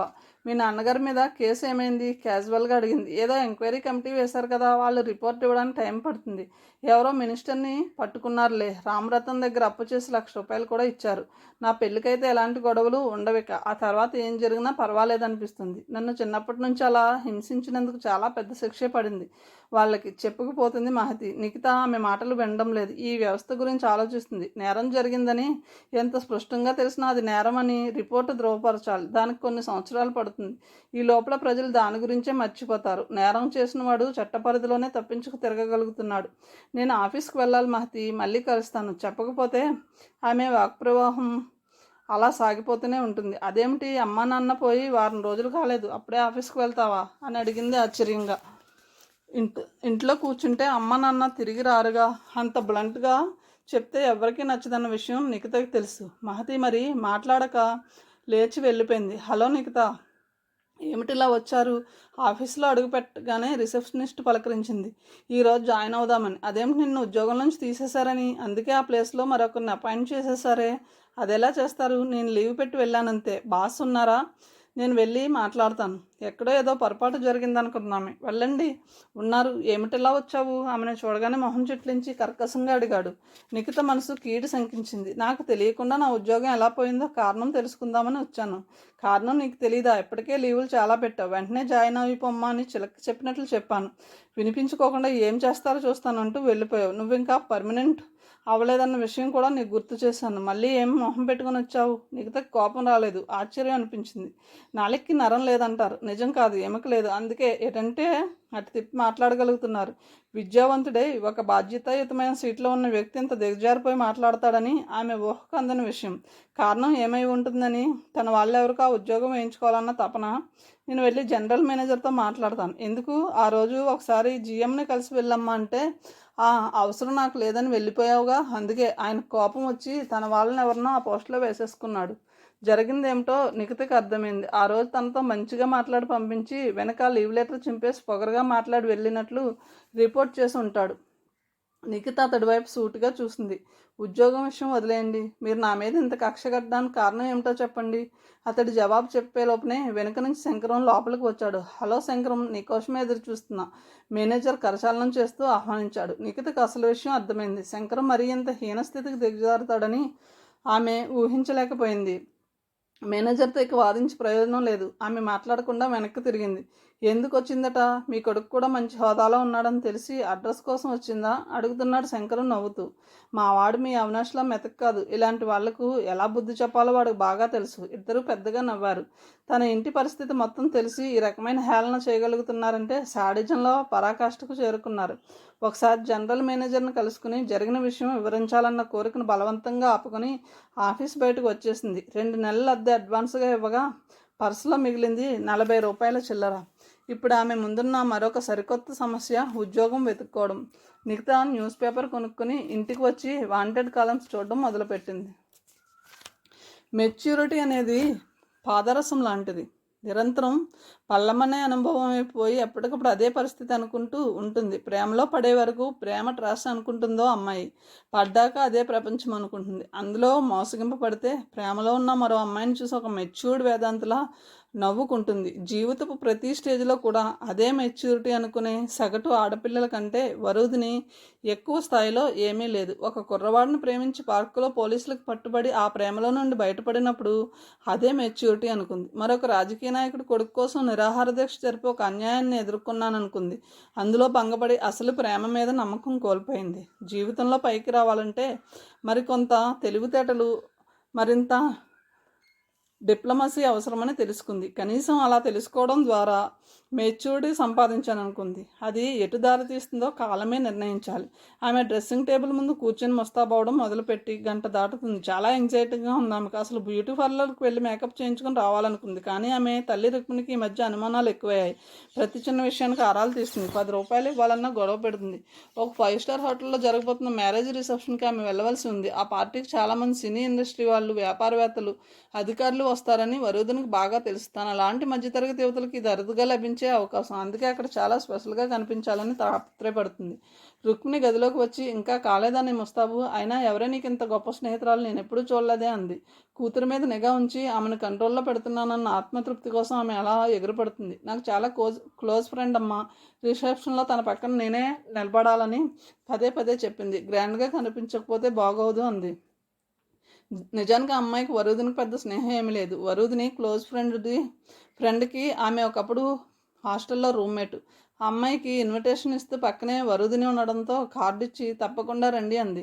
వరుదిని ఇలాంటి అవకాశాన్ని వదులుకోదలుచుకోలేదు. ఆమె గ్రాండ్గా వెళ్ళకపోతే బాగోదు అనగానే రుక్మిణి లోపలికి వెళ్ళి రాళ్ళగాజులు, చంద్రహారం తెచ్చిచ్చి వేసుకోమంది. మరో అరగంట సేపు తయారై హోటల్కి బయలుదేరింది. రిసెప్షన్ హాల్లో చాలామంది మగవాళ్ళ దృష్టి తన వైపు పదే పదే మళ్ళడం గమనించి చిన్నగా నవ్వుకుంది. వరుదిని అందమైన అమ్మాయే, కానీ ఆమెది సాధారణమైన అందం కాదు. ముదురు ఎరుపు రంగు చీర మీద నిండుగా జరీ నిండిన బెనారస్ పట్టు చీర, ఒంటి నిండా నగలు, వీటితో కొట్టొచ్చినట్లు కనపడడం ఒక కారణం. గట్టిగా జోకులు వేస్తూ పగలబడి నవ్వడం రెండో కారణం. మగవాళ్ళ వైపు చూసి చూడనట్లు వంకర చూపులు వేసడం, చిలిపిగా నవ్వడం, వాళ్ళు పలకరించి చూస్తుంటే చూపులు తిప్పుకుని తిరిగి వారగా చూడడం ఒక కారణం. పురుషుల మీద తన పట్టు జారిపోతుందని తెలిసినప్పుడు స్త్రీలకి ఇలాంటి ప్రవర్తన అలవడుతుంది. పెళ్లి రిసెప్షన్లో ఒక వ్యక్తి ఆమెను బాగా ఆకర్షించాడు. 6 అడుగుల ఎత్తు, ఖరీదైన సూట్లో ప్రత్యేకంగా కనిపిస్తున్నాడు. అతని వైపు ఒకసారి చూసి చూపు తెప్పుకుంది. అది చాలని ఆమెకు తెలుసు. ఆమె భోజనం చేస్తుండగా వచ్చి విష్ చేశాడు అతను. హలో, ఐఎమ్ వరుదిని అంది చనువుగా. I'm Prabhat Kumar. You look very pretty అన్నాడు అతను. థ్యాంక్స్, మీ గురించి కూడా చెప్పమంటారా? షూట్ ఇట్ అన్నాడు. ఆమె దూరంగా నిలబడ్డ సినీ నటుల్ని, వాళ్ళ చుట్టూ మోగిన జనాన్ని చూపిస్తూ, ఒకవేళ మీరు ఆ ఫీల్డ్లో ఉంటే ఆ జనం వాళ్ళందరినీ వదిలి మీ ఒక్కరి దగ్గరే ఉండేవారు, ముఖ్యంగా అందమైన అమ్మాయిలంతా అంది. Oh thanks for the compliment. నేను ఆగండి నేను చెప్తాను. మీరు Prabhat Kumar, IAS technical corporation managing director. I correct? Yes. కానీ నా గురించి అంతలోనే సమాచారం సేకరించారన్నమాట. ఈ సమాచారం ఇప్పుడు సేకరించింది కాదు, మిమ్మల్ని చూడగానే ఎక్కడో చూసినట్టుంది అనుకున్నాను. అంతలోనే గుర్తు వచ్చింది. ఈ మధ్య మీ కొత్త ఫ్యాక్టరీ ప్రారంభోత్సవం చేయడానికి ప్రధానమంత్రి వచ్చారు. అప్పుడు టీవీ కవరేజీలో, ఆ తర్వాత పేపర్లోనూ మిమ్మల్ని చూశాను. అతడు ఆమె వైపు మెచ్చుకోలుగా చూశాడు. అంతలోనే ఎవరో వచ్చి పిలవడంతో, మిమ్మల్ని మళ్ళీ కలవాలి అన్నాడు అతడు మెల్లిగా. ఆ మాటలకు అర్థం తెలియని పసిపిల్ల కాదేమే ఇప్పుడు. తప్పకుండా, ఎప్పుడో ఎక్కడో ఇలాగే అంది నవ్వుతూ.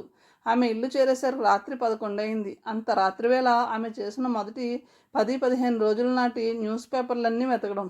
ఆమెకు కావాల్సిన అడ్వర్టైజ్మెంట్ త్వరగానే దొరికింది. టెక్నికల్ కార్పొరేషన్లో కొన్ని ఉద్యోగాల కోసం ఇచ్చిన ప్రకటన అది. అప్లై చేయడానికి ఆఖరి రోజు మర్నాడే. వరుదిని అప్పటికప్పుడు తెల్ల కాగితం తీసుకుని అప్లికేషన్ రాసి సిద్ధం చేసింది. ఆ హడావుల్లో వేసుకున్న నగలు తీసి డ్రెస్సింగ్ టేబుల్ మీద పడేసి పడుకుంది. అర్ధరాత్రి దాటాక ఇల్లు చేరిన ఆమె తమ్ముడు ప్రియతం దుప్పటి కోసం గదిలోకి వచ్చాడు.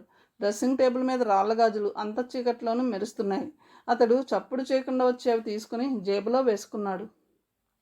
మెచ్యూరిటీ పాదరసం లాంటిదని, అది రిలేటివ్ అని ముందే చెప్పడం జరిగింది.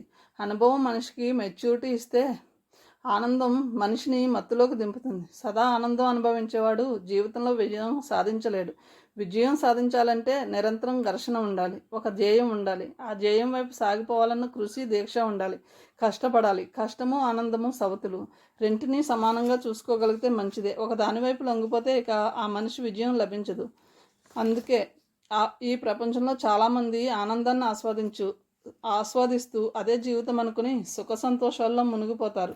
కొందరు నిరంతరం విచారంలో ఉండి కష్టాల్లోంచి బయటపడలేము అనుకుంటారు. మూడో వర్గం వారే కష్టాల్లోంచి సుఖాల వైపు పయనించడం కోసం కృషి చేస్తూ ఉంటారు. దాత్రి మొదటి వర్గానికి చెందిన అమ్మాయి. ఆమె ప్రస్తుతం అదే ఆనందంలో ఉంది. ప్రీతం ఇస్తున్న కిల్లీలు, అతడి కంపెనీ ఆమెని పూర్తిగా మత్తులో దింపి అదే ప్రపంచం అనుకోలే చేస్తున్నాయి.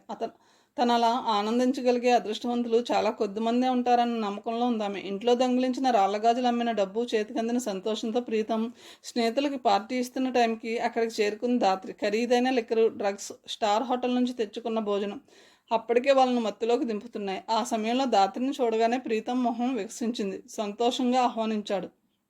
నాకు అర్జెంటుగా 200 రూపాయలు కావాలి ప్రీతం, అందుకే వచ్చాను అంది దాత్రి. దానికి అంత కంగారు ఎందుకు, ఇస్తాను, ముందు వచ్చి భోజనం చెయ్యి అన్నాడు. ఆమె లోపలికి రాగానే ప్రీతం సైగ గ్రహించి స్నేహితుడు బయటకు వెళ్ళిపోయాడు. నాకు ఆకలిగా లేదు ప్రీతం. నిక్కీ పరిస్థితి చూస్తే జాలేసింది.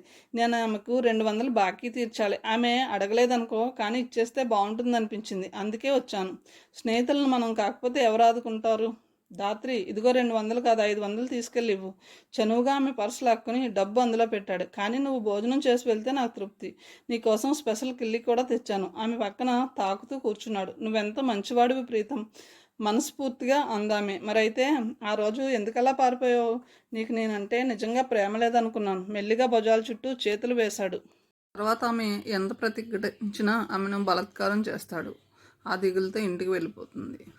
తనకి ఫోన్ చేసింది ఎవరా అని ఆశ్చర్యపడుతూ నిఖిత రిసీవర్ అందుకుని హలో అంటుంది. నేను డాక్టర్ శ్రీదేవిని. ఒక క్షణం పాటు ఆమెకి అవతల నుంచి మాట్లాడుతున్నది ఎవరో అర్థం కాలేదు. డాక్టర్ శ్రీదేవి. ఆమెకి చెప్పున అర్థమైంది. తన తల్లి ఆసుపత్రిలో ఉండగా ట్రీట్ చేసిన డాక్టర్. నమస్తే డాక్టర్ గారు అంది సంభ్రమంగా.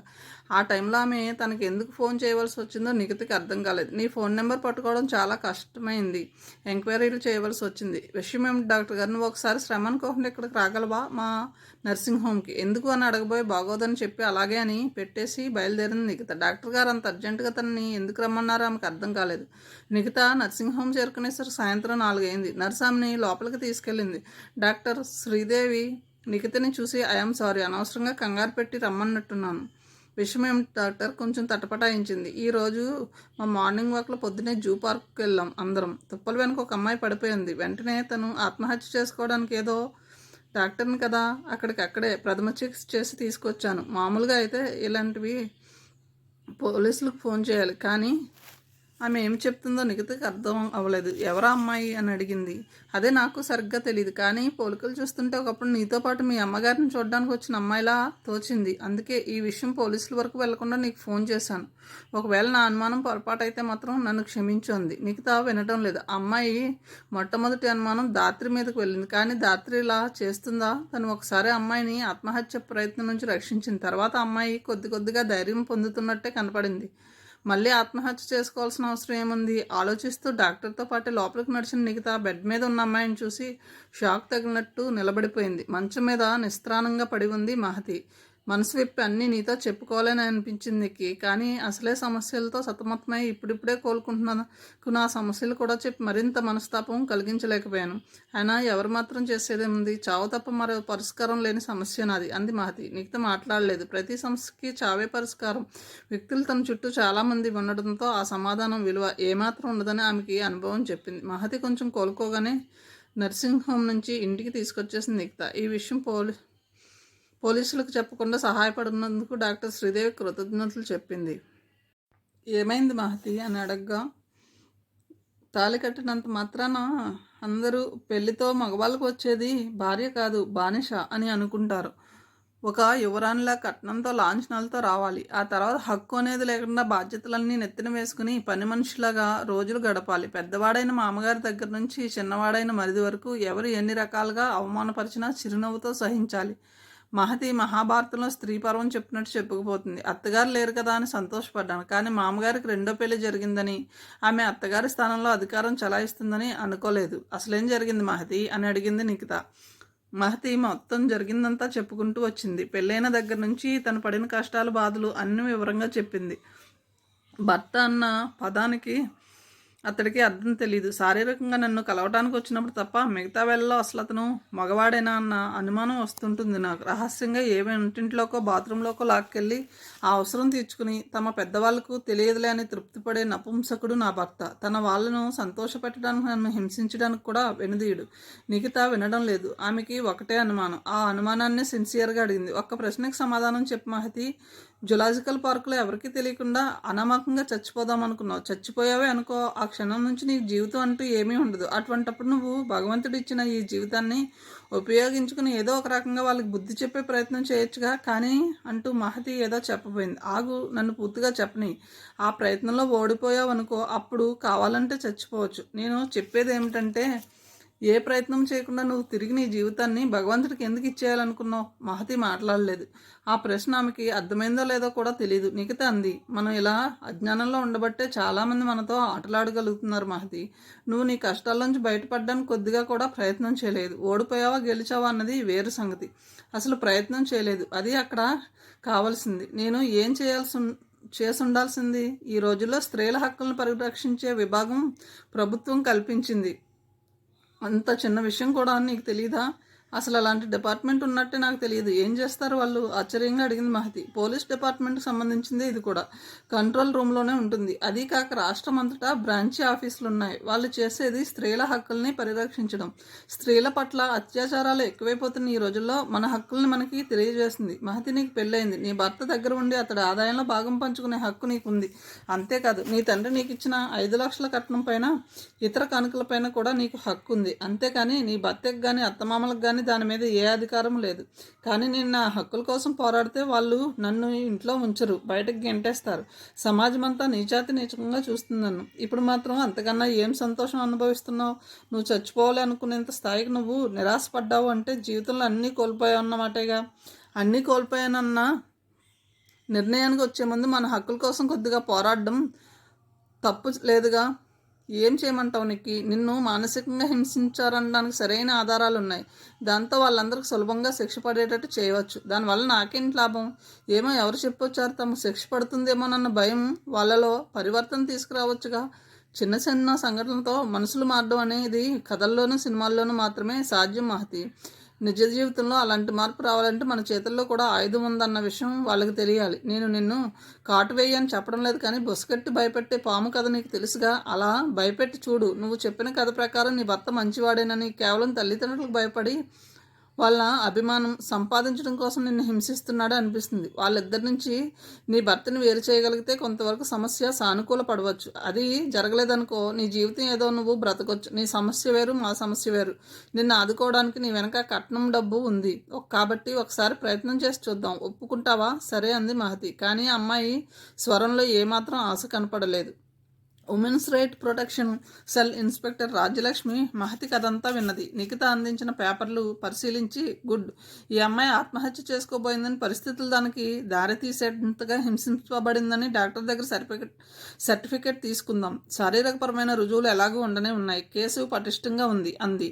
నిఖిత ఆవిడికి మరో పేపర్ అందించింది. ఇది కట్నంగా పంపిన డబ్బు తాలూకు డ్రాఫ్ట్ నెంబర్ మేడం.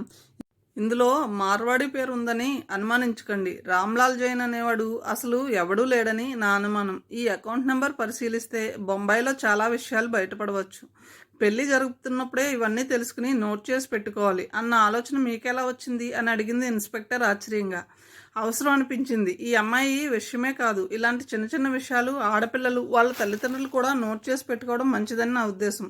పెళ్లి ద్వారా సంపదలు సుఖాలు పెంచుకోవడానికి అవకాశం ఉందని ఈ కాలంలో అబ్బాయిల తల్లిదండ్రులే కాదు, పెళ్లి కొడుకులకు కూడా బాగా తెలుసు. వీలైనంత వరకు ఎక్స్ప్లాయిట్ చేయడమే అలవాటైపోయింది. బ్లాక్మెయిలింగ్ ఎక్కువ అవుతున్న ఈ రోజుల్లో ఈ మాత్రం జాగ్రత్త అవసరం కాదా ఇన్స్పెక్టర్ రాజ్యలక్ష్మికి ముచ్చటేసింది. గుడ్ అంది. ఈ కేసు నేనే స్వయంగా టేకప్ చేద్దామని అనుకుంటున్నాను. మనకు కావాల్సిన సాక్ష్యాలన్నీ వాళ్ళ రైటింగ్లోనే ఉండడం మనకి లాభం. వాళ్ళని వదిలిపెట్టను, అందరికీ శిక్ష పడేలా చూస్తాను. మహతి తటపటాయిస్తూ నిఖిత వైపు చూసింది. నిఖిత రాజ్యలక్ష్మితో, మా ఉద్దేశం మీకు స్పష్టం చేశాంగా ఇన్స్పెక్టర్. కోర్టు అయినా పోలీస్ స్టేషన్ అయినా సాధ్యమైనంత వరకు కాపురాలు నిలబెట్టే పనే చేస్తుంది కదా. అతడికి సంబంధించినంత వరకు అతడి మీద తల్లిదండ్రులు, అక్క తమ్ముళ్ళ ప్రభావం లేకపోతే మారతాడనే నమ్మకం మాకుంది. వాళ్ళని విడదీసే ప్రయత్నం ఒకసారి చేస్తే బాగుంటుందని నేను అనుకుంటున్నాను. ముఖ్యంగా మహతి పుట్టింటి పరిస్థితి కూడా ఏమీ బాగాలేదు. ఆమె తండ్రి జైల్లో ఉన్నాడు అంటూ ఆ వివరాలు చెప్పింది. రాజ్యలక్ష్మి అంతా విని, వీలైనంత వరకు ప్రయత్నిద్దాం. నా ఉద్దేశంలో ఇలాంటి సందర్భాల్లో కొద్దిగా బెదిరిస్తే వాళ్ళు బాగా సర్దుకునే స్థాయికి వచ్చేస్తారు అంది. 2 రోజుల్లో కావాల్సిన సమాచారం వచ్చింది. నిఖిత ఊహించినట్లుగా రామ్లాల్ జైన్ అనే వ్యక్తి ఎవరు బ్యాంకులో లేరు. ఆ బినామీ పేరు మీద మహతి మామగారే అకౌంట్ నడుపుతున్నారు. ఆ అకౌంట్లో దాదాపు 15 లక్షల దాకా డిపాజిట్లు ఉన్నాయి. ఒకసారి ఈ విషయం బయటకు వచ్చేసరికి ఆయన అప్పటి వరకు చేసిన అవినీతి పనులన్నీ బయటపడ్డాయి. ఇన్స్పెక్టర్ రాజ్యలక్ష్మి వెంటనే రంగంలోకి దిగింది. మహతి, నిఖిత ఆమెతో కలిసి మహతి భర్త దగ్గరికి వెళ్లారు. రాజ్యలక్ష్మి సివిల్ డ్రెస్లోనే ఉంది. మహతిని చూసి ఆమె భర్త కంగారు పడ్డాడు. ఇక్కడికి ఎందుకు వచ్చావు? బాంబే నుంచి ఎప్పుడు బయలుదేరావు అని అడిగాడు అతను కంగారుగా. నీ భార్య నీ దగ్గర ఉండక అక్కడెందుకు ఉండాలి? అయినా మీకు ఇంత మంచి క్వార్టర్ ఉందని చెప్పలేదేం? చిన్న రూమ్లో 4గురితో కలిసి ఉంటున్నానని మీ భార్యకు అబద్ధం ఎందుకు చెప్పారు అని అడిగింది రాజ్యలక్ష్మి. అడగడానికి మీరెవరు? కరుగ్గా అన్నాడు మహతి భర్త. ఆమె స్నేహితురాల్ని అంది రాజ్యలక్ష్మి. మా వాళ్ళకి ఇదంతా ఇష్టం ఉండదు, నిర్లక్ష్యంగా చెప్పాడు. ఆమె భర్త మీరా? నేనే. కానీ పెళ్లికి ముందు తన వంతు ఆస్తంతా రాసిస్తానని వాళ్ళ నాన్నగారు వాగ్దానం చేశారు. ఆయన జైలుకి వెళ్ళి కూర్చున్నాడు. నా ఆస్తి వచ్చే వరకు ఈవిడ బొంబాయిలో ఉండవలసిందే, అది మా నాన్నగారి ఆజ్ఞ అన్నాడు. అంటే మీ వాళ్ళకి ఆవిడ ఇచ్చిన 5 లక్షల కట్నం సరిపోలేదా అని అడిగింది రాజ్యలక్ష్మి. ఆ విషయాలన్నీ నాకు తెలియవు, మీరు వెళ్ళి మా నాన్నగారితో మాట్లాడండి. కానీ పెళ్లి చేసుకున్నది మీరు, అది కూడా మా వాళ్ళ కోసమే చేసుకున్నాను. నాకు మా అమ్మ, నాన్న, అక్క, తమ్ముడు చాలా ముఖ్యం. వాళ్ళ తర్వాతే భార్య. ఈ విషయంలో నేను చేసేదేం లేదు అన్నాడు అతను ఖచ్చితంగా. రాజ్యలక్ష్మి లేచి నిలబడింది. సరే అయితే మీకు ఒక అవకాశం ఇద్దామనుకున్నాం. ఆమెను భారీగా అంగీకరించి సుఖంగా కాపురం చేసుకుంటారు అనుకుందాం. కానీ మీ వాళ్ళతో కలిసి జైల్లో గడపడమే మీకు ఇష్టమైతే నేను చేసేదేం లేదు అంది. అతను కంగారుగా జైలు ఏమిటి అన్నాడు. 5 లక్షలు కట్నం పుచ్చుకోవడమే కాక అమ్మాయిని అన్ని రకాలుగా ఆరళ్ళు పెడుతున్నట్టు మీ మీద కేసు రిజిస్టర్ అయింది. దానికి వేరే రుజువులతో పాటు ఇప్పటి వరకు మన ఇద్దరి మధ్య జరిగిన సంభాషణను కూడా రికార్డ్ చేసి సాక్ష్యంగా చూపించబోతున్నాను. ఈ పైన మీరు మాట్లాడేది కూడా రికార్డ్ అవుతుంది. మీ ఇష్టం, మాట్లాడవచ్చు. అతడి మొహం నిండా చెమటలు పట్టాయి. రికార్డ్ చేయడమా? అసలు మీరెవరు? రాజ్యలక్ష్మి తన ఐడెంటిటీ కార్డు తీసి చూపింది. అతడి మొహం రక్తం లేనట్టు పాలిపోయింది. సన్నగా వణకటం అక్కడున్న వాళ్ళందరికీ స్పష్టంగా తెలిసింది. ఉమెన్స్ రైట్ ప్రొటెక్షన్ సెల్ అధికారిని నేను. నిజానికి మీ భార్య మీ మీద ఎలాంటి కంప్లైంట్ ఇవ్వలేదు. కానీ మీలో మార్పు రాకపోతే మీ తల్లిదండ్రులతో పాటు మిమ్మల్ని ఈ కేసులో ఇరికించడం మాకు పెద్ద కష్టం కాదు అని చెప్పి అక్కడి నుంచి కదిలింది. మహతి, నిఖిత కూడా ఆమె వెంట బయటికి నడిచారు. మహతి భర్త అలాగే శిలాప్రతిమలా నిల్చుండిపోయాడు. ఇది జరిగిన 2 రోజులు కొడుకు ద్వారా విషయం తెలుసుకున్న మహతి మామగారు కంగారు పడి రామ్లాల్ జైన్ అనే బినామీ పేరున ఉన్న డబ్బంతా విత్డ్రా చేస్తూ బ్యాంక్ అధికారులకి రెడ్ హ్యాండెడ్గా పట్టుబడ్డాడు. అప్పటికప్పుడు అతన్ని డిస్మిస్ చేశారు. మహతిని తీసుకుని వాళ్ళ ఇంటికి వెళ్ళిన నిఖిత అక్కడ మహతి తల్లి ప్రవర్తన చూసి ఆశ్చర్యపోయింది. అన్నపూర్ణ కూతురుతో కోపంగా, ఏమిటి ఇదంతా? కట్టుకున్న మొగుడి మీద, అత్తమామల మీద పోలీస్ కంప్లైంట్ ఇస్తావా? అసలు మన ఇంటా వంట ఉందా ఇది? మన పరువు ప్రతిష్ట ఏం కాను, నా కడుపును చెడబుట్టావే అంటూ శాపనార్థాలు పెట్టసాగింది. నిఖిత విస్తుపోయి చూస్తుంది. వర్తమాన సామాజిక స్థితిగతుల గురించి ఆ అమ్మాయి ఇప్పుడిప్పుడే అర్థం చేసుకుంటుంది. అయినా ఆమెకి ఆశ్చర్యంగానే ఉంది. కూతురు అత్తవారింట్లో నానా కష్టాలు పడుతుంది. వాళ్ళు అమ్మాయిని కొడుతున్నారు. అందువల్ల ఆ ఇంటి నుంచి బయటకు వచ్చేద్దాం అనుకుంటుంది. కట్నంగా ఇచ్చిన 5 లక్షలు వెనక్కి తీసుకుని బ్యాంకులో వేసుకుంటే సుఖంగా కాలం గడిచిపోతుంది. ఆ తర్వాత ఇంకెవరినైనా వివాహం కూడా చేసుకోవచ్చు. కష్టాలు పడే కోడలుగా కన్నా సొంత కాళ్ళ మీద నిలబడ్డ యువతగా మహతికి సుఖ సంతోషాలు ఎక్కువగా ఉంటాయి. గతం కన్నా భవిష్యత్తు బాగుంటుంది. అయినా కూడా ఆమె తల్లి దానికి ఒప్పుకోవడం లేదు. పరువు, ప్రతిష్ట, సమాజం లాంటి పెద్ద పెద్ద మాటలను సృష్టించుకొని భయపడిపోతుంది. తప్పంతా కూతురిదే అన్నట్లు మాట్లాడుతుంది. ఎప్పటికి మారుతుంది ఈ సమాజం? ఏ రచయిత అన్నాడో కానీ స్త్రీ యొక్క కష్టాలు అన్నట్లకి స్త్రీయే కారణం అని చాలా కరెక్ట్గా చెప్పాడు. ఒక తల్లి, ఒక అత్త, ఒక ఆడపడుచు ఇలా వివిధ రూపాల్లో స్త్రీ సాటి స్త్రీని బాధపడుతుంది. దానికి ప్రత్యక్ష తార్కాణం ఇప్పుడు సొంత కూతుర్ని తిడుతున్న అన్నపూర్ణే. అయితే మహతి ఎదురు తిరిగింది. నేను ఒక నిర్ణయం తీసుకున్నాను మమ్మీ. కట్నంగా ఇచ్చిన 5 లక్షలు తిరిగి వస్తుంది. దాంతో నా బ్రతుకు నేను బ్రతకగలను స్థిరంగా అంది మహతి. ఇలా కుటుంబ ప్రతిష్టలు బజార్న పడేసే కంటే నువ్వు చచ్చిపోయినా బాగుండేది అంది అన్నపూర్ణ ఏడుస్తూ. పెళ్లి చేసి అత్తవారింటికి పంపాను అనుకోక మమ్మీ. చచ్చిపోతే శ్మశానానికి పంపాననుకో. పెళ్ళికైనా చావుకైనా మన ఇళ్లల్లో చేసే ఆర్భాటం ఒకటే కదా.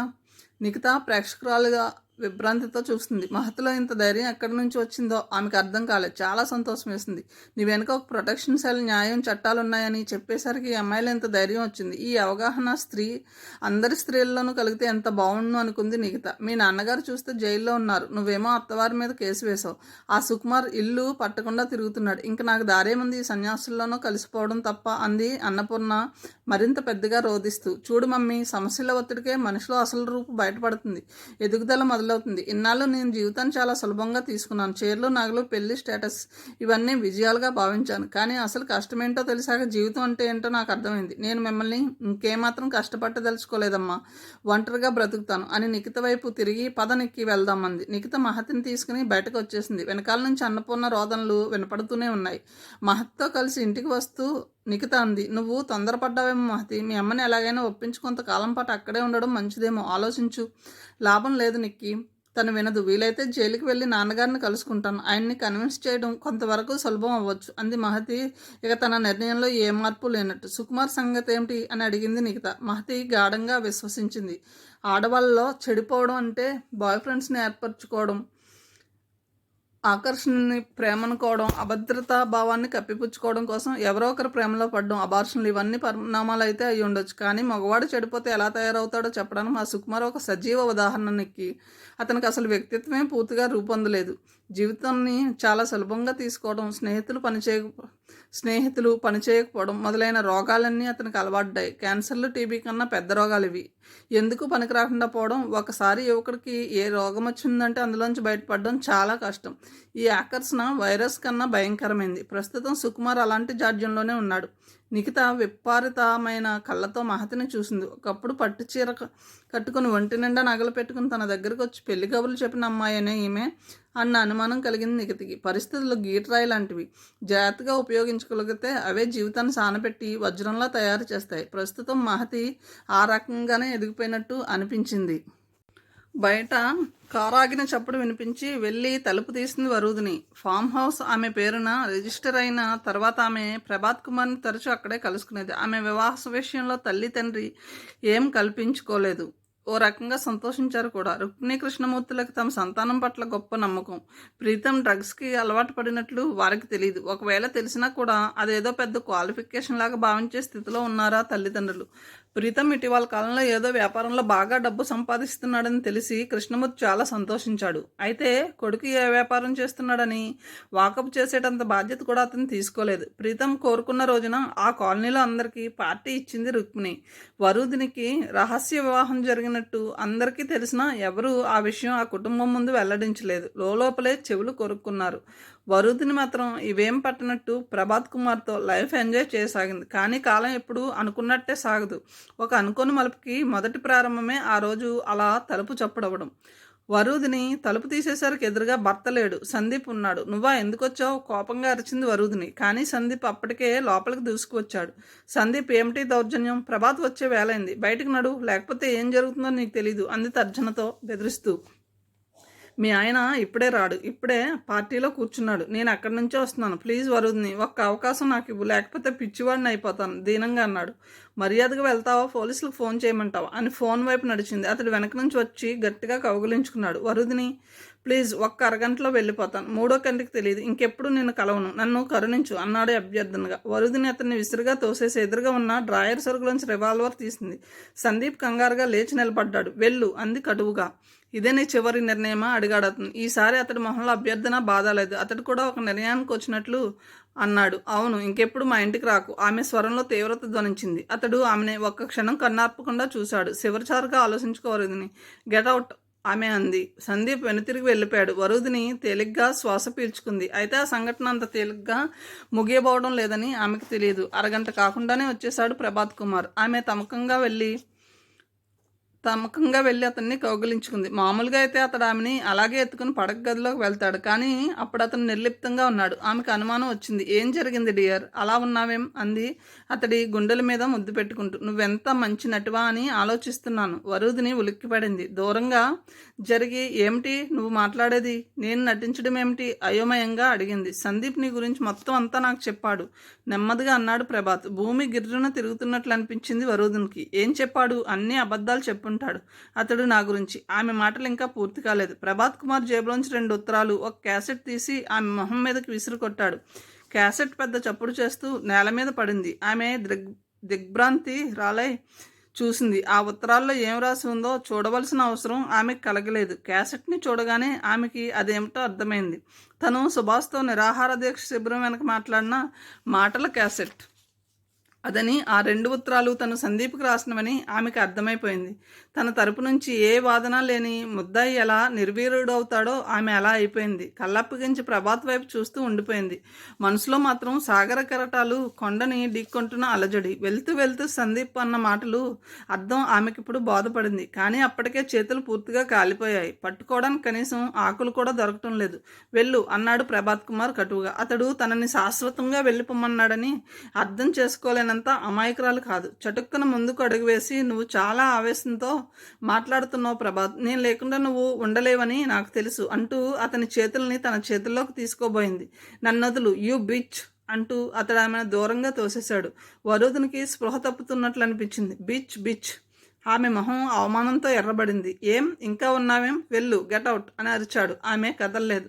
ఇంకొక నిమిషం ఇక్కడుంటే నిన్ను షూట్ చేస్తాను అంటూ రివాల్వర్ చేతిలోకి తీసుకున్నాడు. ఆమెకి అసహాయతతో పాటు కోపం కూడా వచ్చింది. నేను వెళ్ళను, కాల్చేయి, పర్వాలేదు అంటూ అరిచింది. మరుక్షణం ఆమె భుజాలను బుల్లెట్ రాసుకుంటూ వెళ్ళింది. జాకెట్ కాలి కొద్దిగా రక్తం కూడా వచ్చింది. నొప్పితో ఆమె పెట్టిన కేక్కు డ్రైవర్ పరిగెత్తుకుంటూ వచ్చాడు. దాన్ని బయటికి గెంటు అని ప్రభాత్ కుమార్ అక్కడి నుంచి వడివడిగా గదిలోకి వెళ్ళిపోయాడు. రక్తం కారుతున్న భుజాన్ని అదుము పెట్టి వరుదిని బయటకు వచ్చింది. ప్రభాత్ సంగతి ఆమెకు పూర్తిగా తెలుసు. ఒక నిర్ణయానికి వచ్చాడంటే దాన్ని మార్చుకోడు. లింక్ పూర్తిగా తెగిపోయిందని ఆమెకు అర్థమైంది. దాదాపు స్పృహ తప్పుతున్నట్లున్న ఆమెను తీసుకెళ్లి డ్రైవర్ దగ్గరలో ఉన్న నర్సింగ్ హోమ్లో అడ్మిట్ చేశాడు. అక్కడ డాక్టర్ పోలీసులకు కంప్లైంట్ ఇచ్చాడు. వాళ్ళు వచ్చి డ్రైవర్ దగ్గర స్టేట్మెంట్ తీసుకున్నారు. మరో పావుగంట తర్వాత ప్రెస్ రిపోర్టర్లు బిలబిలమంటూ ప్రభాత్ ఫామ్ హౌస్ ముందుకు దిగారు. హాస్పిటల్లో పడుకున్న వరూధినికి ఎవరో ఆ రోజు పేపర్ అందించారు. అది చదివి అదిరిపడింది. వరూధిని తన ఆఫీసులో కొన్నాళ్ళు పనిచేసిందని, ఆ పరిచయాన్ని పురస్కరించుకుని తనను పెళ్లి చేసుకోమని వేధించిందని, తను కాదంటే తనని బ్లాక్మెయిల్ చేసిందని, అందుకే ఆవేశంలో పిస్టల్ పేల్చవలసి వచ్చిందని ప్రభాత్ కుమార్ పేపర్ స్టేట్మెంట్ ఇచ్చాడు. పేపర్లు అతను చెప్పిన దాన్ని యథాతథంగా ప్రచురించాయి. అదంతా చదివి వరూధిని రక్తం సలసలా మరిగిపోయింది. ఆసుపత్రిలోనే ప్రెస్ రిపోర్టులను పిలిపించి తను ఒక స్టేట్మెంట్ ఇచ్చింది. తన పేరున ప్రభాత్ కుమార్ రిజిస్టర్ చేసిన ఫామ్ హౌస్ తాలూకు పేపర్లు వాళ్ళకి చూపించింది. తమకు వివాహం జరిగిన విషయం సాక్ష్యాధారాలతో నిరూపించింది. ప్రభాత్ కుమార్ లాంటి పబ్లిక్ ఫిగర్కి ఎంతమంది స్నేహితులు ఉంటారో అంతమంది శత్రువులు ఉంటారు. వెంటనే మరుసటి రోజు ఈ విషయం పెద్ద పెద్ద అక్షరాలతో పేపర్లో వచ్చింది. వరుదిని మీద హత్యా ప్రయత్నం చేసినందుకు ప్రభాత్ కుమార్ని అరెస్ట్ చేశారు. 2 రోజుల తర్వాత అతను బెయిల్ మీద విడుదలయ్యాడు. మగవాడు, అందున సమాజంలో పేరున్నవాడు. ఏం కోల్పోయినా బాధపడ్డు గాని పరువు పోతే మాత్రం పగబట్టిన త్రాచుపాము అవుతాడు. ఆ పరిస్థితుల్లోనే ప్రభాత్ కుమార్ జ్యుడిషియల్ కస్టడీ నుంచి బయటకు వచ్చాడు. వరుదినికి ఇప్పుడేమీ భయం వేయడం లేదు. తన జీవితాన్ని ఎలా మలుచుకోవాలో ఆమెకి అనుభవం బాగా వచ్చింది. అయితే ఆమెకి తెలియని మరో విషయం ఉంది. ఒకసారి వాహనం గతుకుల రోడ్డు మీదకి ప్రవేశిస్తే తిరిగి సాఫీగా ప్రయాణం చేయడం చాలా కష్టం. ఏదో ఒక చోట ప్రమాదం పొంచి ఉంటుంది. అలాంటి దారుణ ప్రమాదం ఆమెకి 2 రోజుల తర్వాత జరిగింది. అయితే ఆ ప్రమాదం ప్రభాత్ కుమార్ నుంచో సందీప్ నుంచో ఆమె తెలుసుకోలేకపోయింది. పరిణామాన్ని మాత్రం జీవితకాలం మొత్తం అనుభవించవలసి వచ్చింది. తెల్లవారుజామున ఎవరో తలుపు కొడితే నిఖిత పక్కనే పడుకున్న మహతి వెళ్ళి తలుపు తీసింది. వచ్చింది ఆమె భర్త. మాట్లాడకుండా లోపలికి వెళ్ళిపోయింది. అంత పొద్దున్నే వచ్చిన అతన్ని చూసి నిఖిత ఆశ్చర్యపోయింది. అతడు ఇంతకు ముందు మనిషిలా లేడు. మొహం పాలిపోయి ఉంది. మనిషి బాగా కుంగిపోయినట్టు కనపడ్డాడు. నాన్నగారిని అరెస్ట్ చేశారు అన్నాడు. నిఖిత మాట్లాడలేదు. నేను వచ్చింది ఆ విషయం చెప్పడం గురించి కాదు, నా గురించి అసలు మనుషులు ఎలా ప్రవర్తిస్తారని నేను అనుకోలేదు అంటూ ఏదో చెప్పబోయాడు. నిఖిత అతని మాటలను ఆపు చేస్తూ అంది, తప్పంతా మీ మీద వేసుకుని వాళ్ళ మీద నేరం రాకుండా చేయమన్నారు అంతే కదూ? అతడు ఆశ్చర్యంగా తలెత్తాడు. మీ అమ్మని అక్కని మీ తమ్ములని సుఖపడేలా చేయడం నీ బాధ్యత అని కూడా అన్నారు కదూ? అతడు భరించలేనంత విస్మయంతో ఇదంతా మీకెలా తెలిసిందే అని అడిగాడు. నిఖిత పేలవంగా నవ్వింది. ఇది మానవ స్వభావం. చుట్టూ ఉన్న సమాజాన్ని పరిశీలిస్తే అదే బోధపడుతుంది. ఇంత చిన్న విషయాన్ని తెలుసుకోలేక మనం మంచితనం అనే ముసుగులో సెంటిమెంట్లకు బానిసై అవతల వాళ్ళని బాధ పెడుతూ ఉంటాం. మీ మెతక స్వభావాన్ని ఆధారం చేసుకుని వాళ్ళు మిమ్మల్ని ఏనాడూ సుఖపడనివ్వలేదని నాకు అర్థమైంది. అదే ఇన్స్పెక్టర్ రాజలక్ష్మి గారికి కూడా చెప్పాను. నిజమే అన్నాడు అతను. అమ్మ ఇప్పటికే మంచం పట్టింది. అదంతా నాటకం అని నాకు తెలుసు. మా అక్కయ్య అయితే మహతి మీద కౌంటర్ కేసు వేయమని ఒత్తిడి చేస్తుంది. కానీ నేను అంత నిర్ణయం చేసేసుకున్నాను. పోలీసుల దగ్గర జరిగిందంతా చెబుతాను. నా శిక్ష పడినా సరే అన్నాడు ఆవేశంగా. అవసరం లేదు. మీరు నేరం చేసినట్టు రుజువులేమీ లేవు. మీకు శిక్ష పడదు. మహతికి కావాల్సింది మీకు శిక్ష పడడం కాదు, జీవితం ఆనందంగా ఉండడం. ఆ మధ్యాహ్నం ముగ్గురు కలిసి ఇన్స్పెక్టర్ రాజలక్ష్మి దగ్గరికి వెళ్ళారు. రాజలక్ష్మి అతడికి వార్నింగ్ ఇచ్చి అతడి కుటుంబ సభ్యుల మీద ఎఫ్ఐఆర్ రాసింది. మహతి కట్నంగా ఇచ్చిన 5 లక్షలు తిరిగి ఇచ్చే పక్షంలో కేసు ఉపసంహరించుకుంటానని వాగ్దానం చేసింది. ఆమెకి నమస్కరించి ముగ్గురు బయటకు వచ్చేశారు. మహతి మొహం ఇప్పుడు ఆనందంతో వెలిగిపోతుంది. వాళ్ళు ఇంటికి వచ్చేసరికి పక్కింటి ఆవిడ కంగారుగా చెప్పింది, ఇప్పుడే డాక్టర్ శ్రీదేవి ఫోన్ చేసింది. ఎవరో దాత్రి అనే అమ్మాయి తమ హాస్పిటల్లో ఉందట, మిమ్మల్ని రమ్మని చెప్పింది. నిఖిత మహతి ఒకరి మొహం ఒకరు చూసుకున్నారు. ఊహించని ఉపద్రవానికి నిఖిత కంగారు పడింది. అసలేం జరిగిందో అర్థం కాలేదు. మళ్ళీ అక్కడి నుంచి హడావుడిగా హాస్పిటల్కి వెళ్ళారు. దాత్రి బెడ్ మీద కళ్ళు మూసుకుని పడుకుని ఉంది. ఆమె కాలికి బ్యాండేజ్ వేసి ఉంది. దాత్రి పిలిచింది నిఖిత. దాత్రి కళ్ళు తెరిచి చూసింది. నిఖిత ఊహించినట్లుగా ఆమె కళ్ళల్లో అసంతృప్తి, బాధ, దిగులు ఏమీ లేవు. చిన్నగా నవ్వింది. ఐఎమ్ ఆల్ రైట్ నిక్కి, నువ్వేం కంగారు పడుకు. 4 రోజుల్లో లేచి తిరిగి డ్యాన్స్ ప్రాక్టీస్ మొదలు పెడతాను అంది. అసలేం జరిగింది? ప్రీతం చేశాడు ఈ పని. ఎప్పటిలాగే డ్యాన్స్ స్కూల్కి వచ్చాడు. బాగా ఖరీదైన బట్టలు, కొత్త వాచ్, షూస్లతో స్టైల్గా ఉన్నాడు. కారు కూడా ఉందిలే. మరి అంత డబ్బు ఎలా వచ్చిందో? పెళ్లి చేసుకో, ఆఖరిసారి అడుగుతున్నానని బలవంతం చేశాడు. నేను కోపంతో గెటౌట్ అని అరిచాను. అప్పటికప్పుడు బ్లాక్మెయిల్ చేయడం మొదలుపెట్టాడు. నాకు తన వల్ల అబార్షన్ జరిగినట్టు పత్రికల వాళ్ళకి చెప్తానని, ఆడిటోరియంలో ప్రోగ్రాం జరుగుతున్నప్పుడు పాంప్లెట్లు పంచిపెడతానని బెదిరించాడు. పెళ్లి చేసుకోవడం ఇష్టం లేకపోతే కనీసం తనతో స్నేహితురాలుగా గడిపినా సరే చాలన్నాడు. లాగిపెట్టి కొట్టాను. దిక్కున్న చోట చెప్పుకోమన్నాను. దాంతో ఆవేశపడి ఫ్లవర్ వాజ్తో కాళ్ళ మీద కొట్టాడు. ఎముక ఫ్రాక్చర్ అయిందేమోనని అనుమానం. అయినా పర్వాలేదు నిక్కి, 2 కుట్లు పడినంత మాత్రాన నేను ఈ డ్యాన్స్ పోటీల్లో పాల్గొనడం మానేస్తానా? డాక్టర్ గారితో అదే చెప్పాను, 4 రోజుల్లో నడిచి తిరిగేలా చేయమని. నిఖిత దిగులుగా, కానీ డ్యాన్స్ పోటీలు 6 రోజుల్లోనేగా ఉంది అంది. అంత త్వరగా ఈ గాయం నయం కాలేదంటావా? పర్వాలేదు నిక్కి, సుభాచంద్రన్ ఒక కాలు లేకపోతే కృత్రిమ కాలుతో నృత్యం లేనిది చిన్న గాయంతో నేను చేయలేనా? చేసి తీరుతాను. ఇన్నాళ్ళు నేను పడ్డ శ్రమ వృధా పోనివ్వను. గాయం తగిలింది నా శరీరానికే గాని మనసుకి కాదు. ఇప్పుడు నాలో ఆ ధైర్యం ఉంది నిక్కి, అది నువ్వు పెట్టిన భిక్షే అంది దాత్రి. నిఖితకి సంతోషంతో కంటనీరు తిరిగింది. అక్కడి నుంచి ఆమె సరాసరి ప్రీతం ఇంటికి వెళ్ళింది. ఆమె వెళ్ళేసరికి ప్రీతం తల్లి రుక్మిణి, సుకుమార్ తల్లి అన్నపూర్ణ మాట్లాడుకుంటున్నారు. నిఖితని చూసి రుక్మిణి మొహం చిట్లించి ఏమిటిలా వచ్చావు అంది. దాత్రి వెంటపడడం మానేస్తాడో లేక మీ కొడుకు మీద పోలీస్ రిపోర్ట్ ఇవ్వమంటాడో కనుక్కుందామని అంది నిఖిత. వాడు దాని వెంట పడ్డం ఏమిటి? అమ్మాయి తల్లి వచ్చి అడిగితే ఏదో పాపంలే పెళ్లి చేసుకుందామని అనుకున్నాం. తండ్రి చచ్చాడుగా, ఆ జాలితో ఒప్పుకున్నాం. కానీ ఇప్పుడు మా వాడు లక్షల్లో వ్యాపారం చేస్తున్నాడు. ఆ అమ్మాయికి మా వాడికి ఏం సంబంధం లేదు. అంటే 1,00,00,000 మంది దాత్రి లాంటి అమ్మాయిలు మా ఇంటి ముందు క్యూలో ఉంటారు అంది దర్పంగా.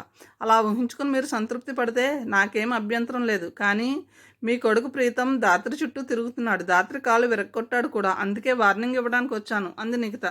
అప్పటి వరకు ప్రేక్షకురాల్లో వింటున్న అన్నపూర్ణ దాత్రి వైపు కొరకొరా చూస్తూ, మా అమ్మాయి మహతిని ఉసిగొలిపి మొగుడికి ఎదురుగా కేసు పెట్టించావు. ఇప్పుడు ఈ ప్రీతంని అరెస్ట్ చేయిస్తానంటున్నావు.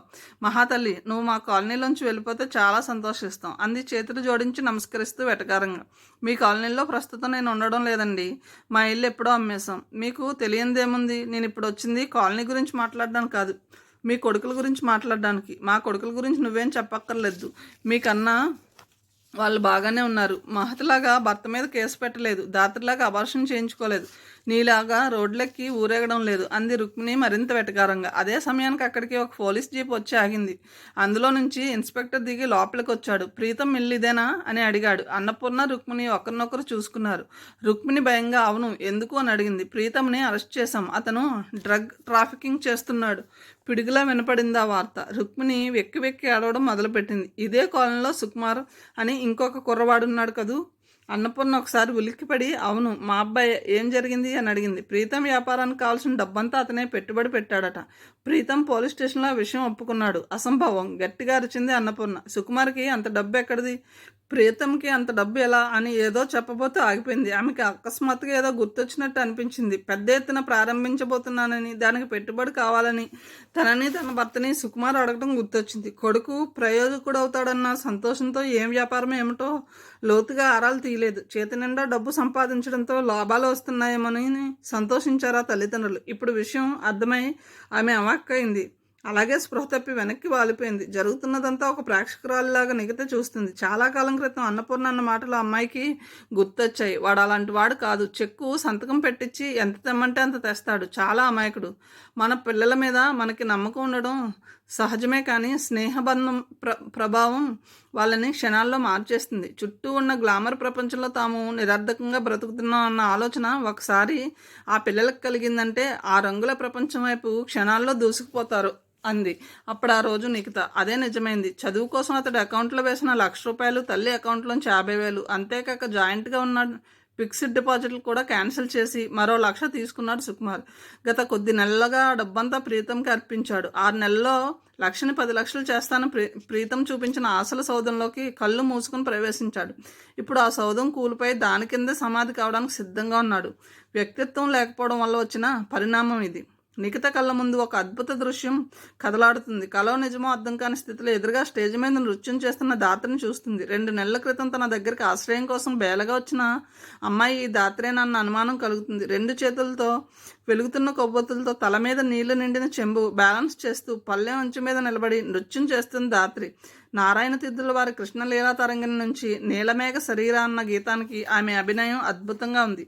దానికి ముందు ఆమె నాటరాగంలో కాశీనాథ కౌతుకం ప్రదర్శించింది. విఘ్నేశ్వర పూజితమైన ఆ నృత్యంలో ఆమె పాదాల కదలికలు ప్రేక్షకుల్ని మైమర్పించాయి. నృత్యం గురించి తెలియని వాళ్ళు కూడా ఆ లయ విన్యాసాలకి తాళం వేశారు. పెదవుల మీద చిరునవ్వు చెదరకుండా, పాదాల అడుగులు తడబడకుండా ఆమె చేస్తున్న నృత్యం అందరినీ అలరిస్తుంది. అరికాల్లో ఇంకా ఆరని గాయాన్ని బ్యాండేజ్తో కప్పుకున్న విషయం ప్రేక్షకులకు తెలియదు. అంతటి నొప్పిని పెదవుల చిరునవ్వు మాటను నొక్కిపెట్టి ఆమె పడుతున్న శ్రమ కేవలం నిఖితకి, మహతికి మాత్రమే తెలుసు. ఆమెలోని నిగ్రహశక్తి, పట్టుదల వాళ్ళని సంభ్రమాశ్చర్యాల్లో ముంచెత్తుతుంది. ప్రతి చిన్న ఆటంకానికి నిక్కి ఎందుకీ బ్రతుకని ఏడ్చిన దాత్రేనా ఆమె? అరచేతి క్రింద నరాన్ని కోసుకుని ఆత్మహత్య చేసుకుందాం అనుకున్న అమ్మాయినా? నిఖితకి సంతోషంతో కళ్ళనీళ్లు తిరిగాయి. దాత్రిని వరుదిని పోల్చి చూసింది నిఖిత. ఇద్దరు జీవితంలో తప్పటడుగులు వేశారు. దాత్రి అయితే అబార్షన్కు కూడా లోనైంది. ఇద్దరిని వారి వారి ప్రియులు బ్లాక్మెయిల్ చేశారు. కష్టాల్లో తోసేయడానికి ప్రయత్నించారు. కానీ దాత్రి ఆ కష్టం నుంచి బయటపడింది. వరుదిని పడలేకపోయింది. కారణం ఒకటే, దాత్రి తన స్వశక్తిని నమ్ముకుంది. వరుదిని తన అందాన్ని ఎరవేసి అవతలి వ్యక్తి నుంచి అభిమానాన్ని, ఆస్తిని, భద్రతని ఆశించింది. అది తేడా. ఎప్పుడైతే అవతలి వ్యక్తి మీద ఆధారపడిందో అతడు ఆమెలోని సారాన్నంతా గ్రహించి పిప్పిని వదిలేస్తాడు. వరుదిని ఆశయం జీవితాన్ని ఆనందించడం, దాత్రి జయం విజయాన్ని ఆనందించడం. అది తేడా. ధాత్రి నాట్యం ముగియగానే సభ చప్పట్లతో మార్మోగిపోయింది. గంట తర్వాత ఆమెకి మొదటి బహుమతి వచ్చినట్లుగా ప్రకటించడంతో నిఖిత ఆనందానికి అంతులేదు. ధాత్రి గ్రీన్ రూమ్లో నిఖితని కౌగిలించుకుంది. నిఖిత ఆ అమ్మాయి మెడ మీద ముద్దు పెట్టుకుంది. బహుమతి వచ్చినందుకు కాదు, నిజమైన వ్యక్తిత్వం పెంచుకున్నందుకు. ఎయిర్పోర్ట్ లాంజ్లో కూర్చుని ఉంది నిఖిత. ఆమె మనసంతా ఉద్విగ్నంగా ఉంది. ఆ రోజు అమెరికా నుంచి రాము వస్తున్నాడు. చదివి పూర్తి చేసుకుని ఉద్యోగస్తుడై వస్తున్నాడు. అన్నయ్యని రిసీవ్ చేసుకోవడానికే కాదు, ఆమె మనసు ఉద్విగ్నంగా ఉన్నది. అదే ఫ్లైట్లో ఏదో పని మీద అవినాష్ కూడా వస్తున్నాడు. అప్పటికి ఏడాది గడువు పూర్తయింది. అది ఉద్విగ్నం. విమానం దిగుతున్న ప్రకటన వినగానే లేచి నిల్చున్నది నిఖిత.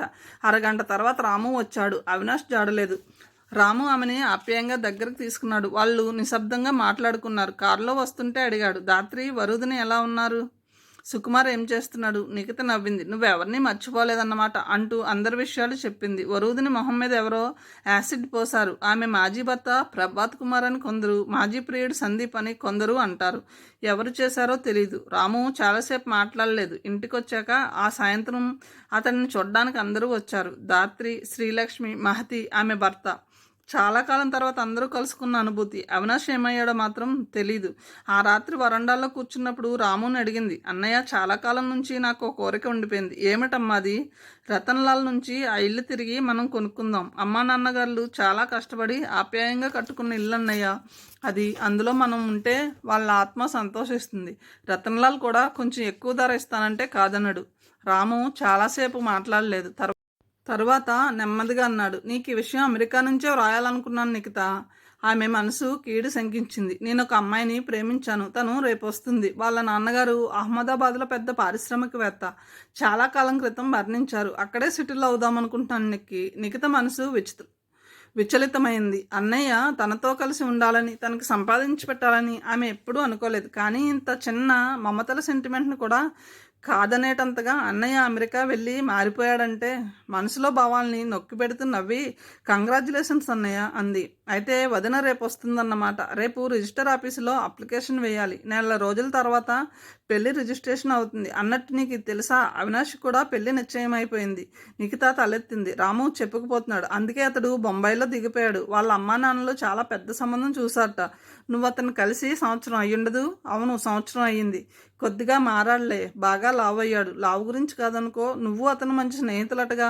నిన్న ధాత్రి చెప్పింది. తొందరపడి నువ్వు అతన్ని అంటూ చెప్పున ఆఫ్ చేసి చెల్లెల వైపు ఆశ్చర్యంగా చూస్తూ, అదేమిటి నీ కళ్ళల్లో నీళ్లు అని అడిగాడు. నిఖిత చెక్కిలి తుడుచుకుంటూ, ఏం లేదన్నయ్య అంది. అతడు దగ్గరగా వచ్చాడు. చూడు నిఖిత, నువ్వు మహతికి ధైర్యం చెప్పావు. ధాత్రి జీవితం బాగు చేసావు. అలాంటిది ఇంత చిన్న విషయానికి అలా ధైర్యం కోల్పోకూడదు. మనుషులు మారడం సహజం కదా అన్నాడు. అవునన్నయ్య, మనుషులు మారడం సహజం అంది నిఖిత. Register office. మహతి, నిఖిత అక్కడే ఎదురు చూస్తున్నారు. రాము అమ్మాయిని తీసుకుని అక్కడికి వస్తానన్నాడు. మహతి చాలా ఇరిటేటింగ్గా ఉంది. అదేమిటి నిఖిత, అవినాష్ ఇంకో పెళ్లి చేసుకుంటున్నాడట. వాళ్ళమ్మ పార్వతి గర్వంగా అందరికీ చెప్పుకుంటుంది. ఇంకో పెళ్ళేమిటి? అవినాష్ ఇది మొదటి పెళ్ళే నవ్వుతూ అంది నిఖిత. నువ్వు మరీ మదర్ తెరిసాలాగా మాట్లాడుకు. అతడికి బాగా బుద్ధి చెప్పాలంటుండగా టాక్సీ వచ్చి ఆగింది.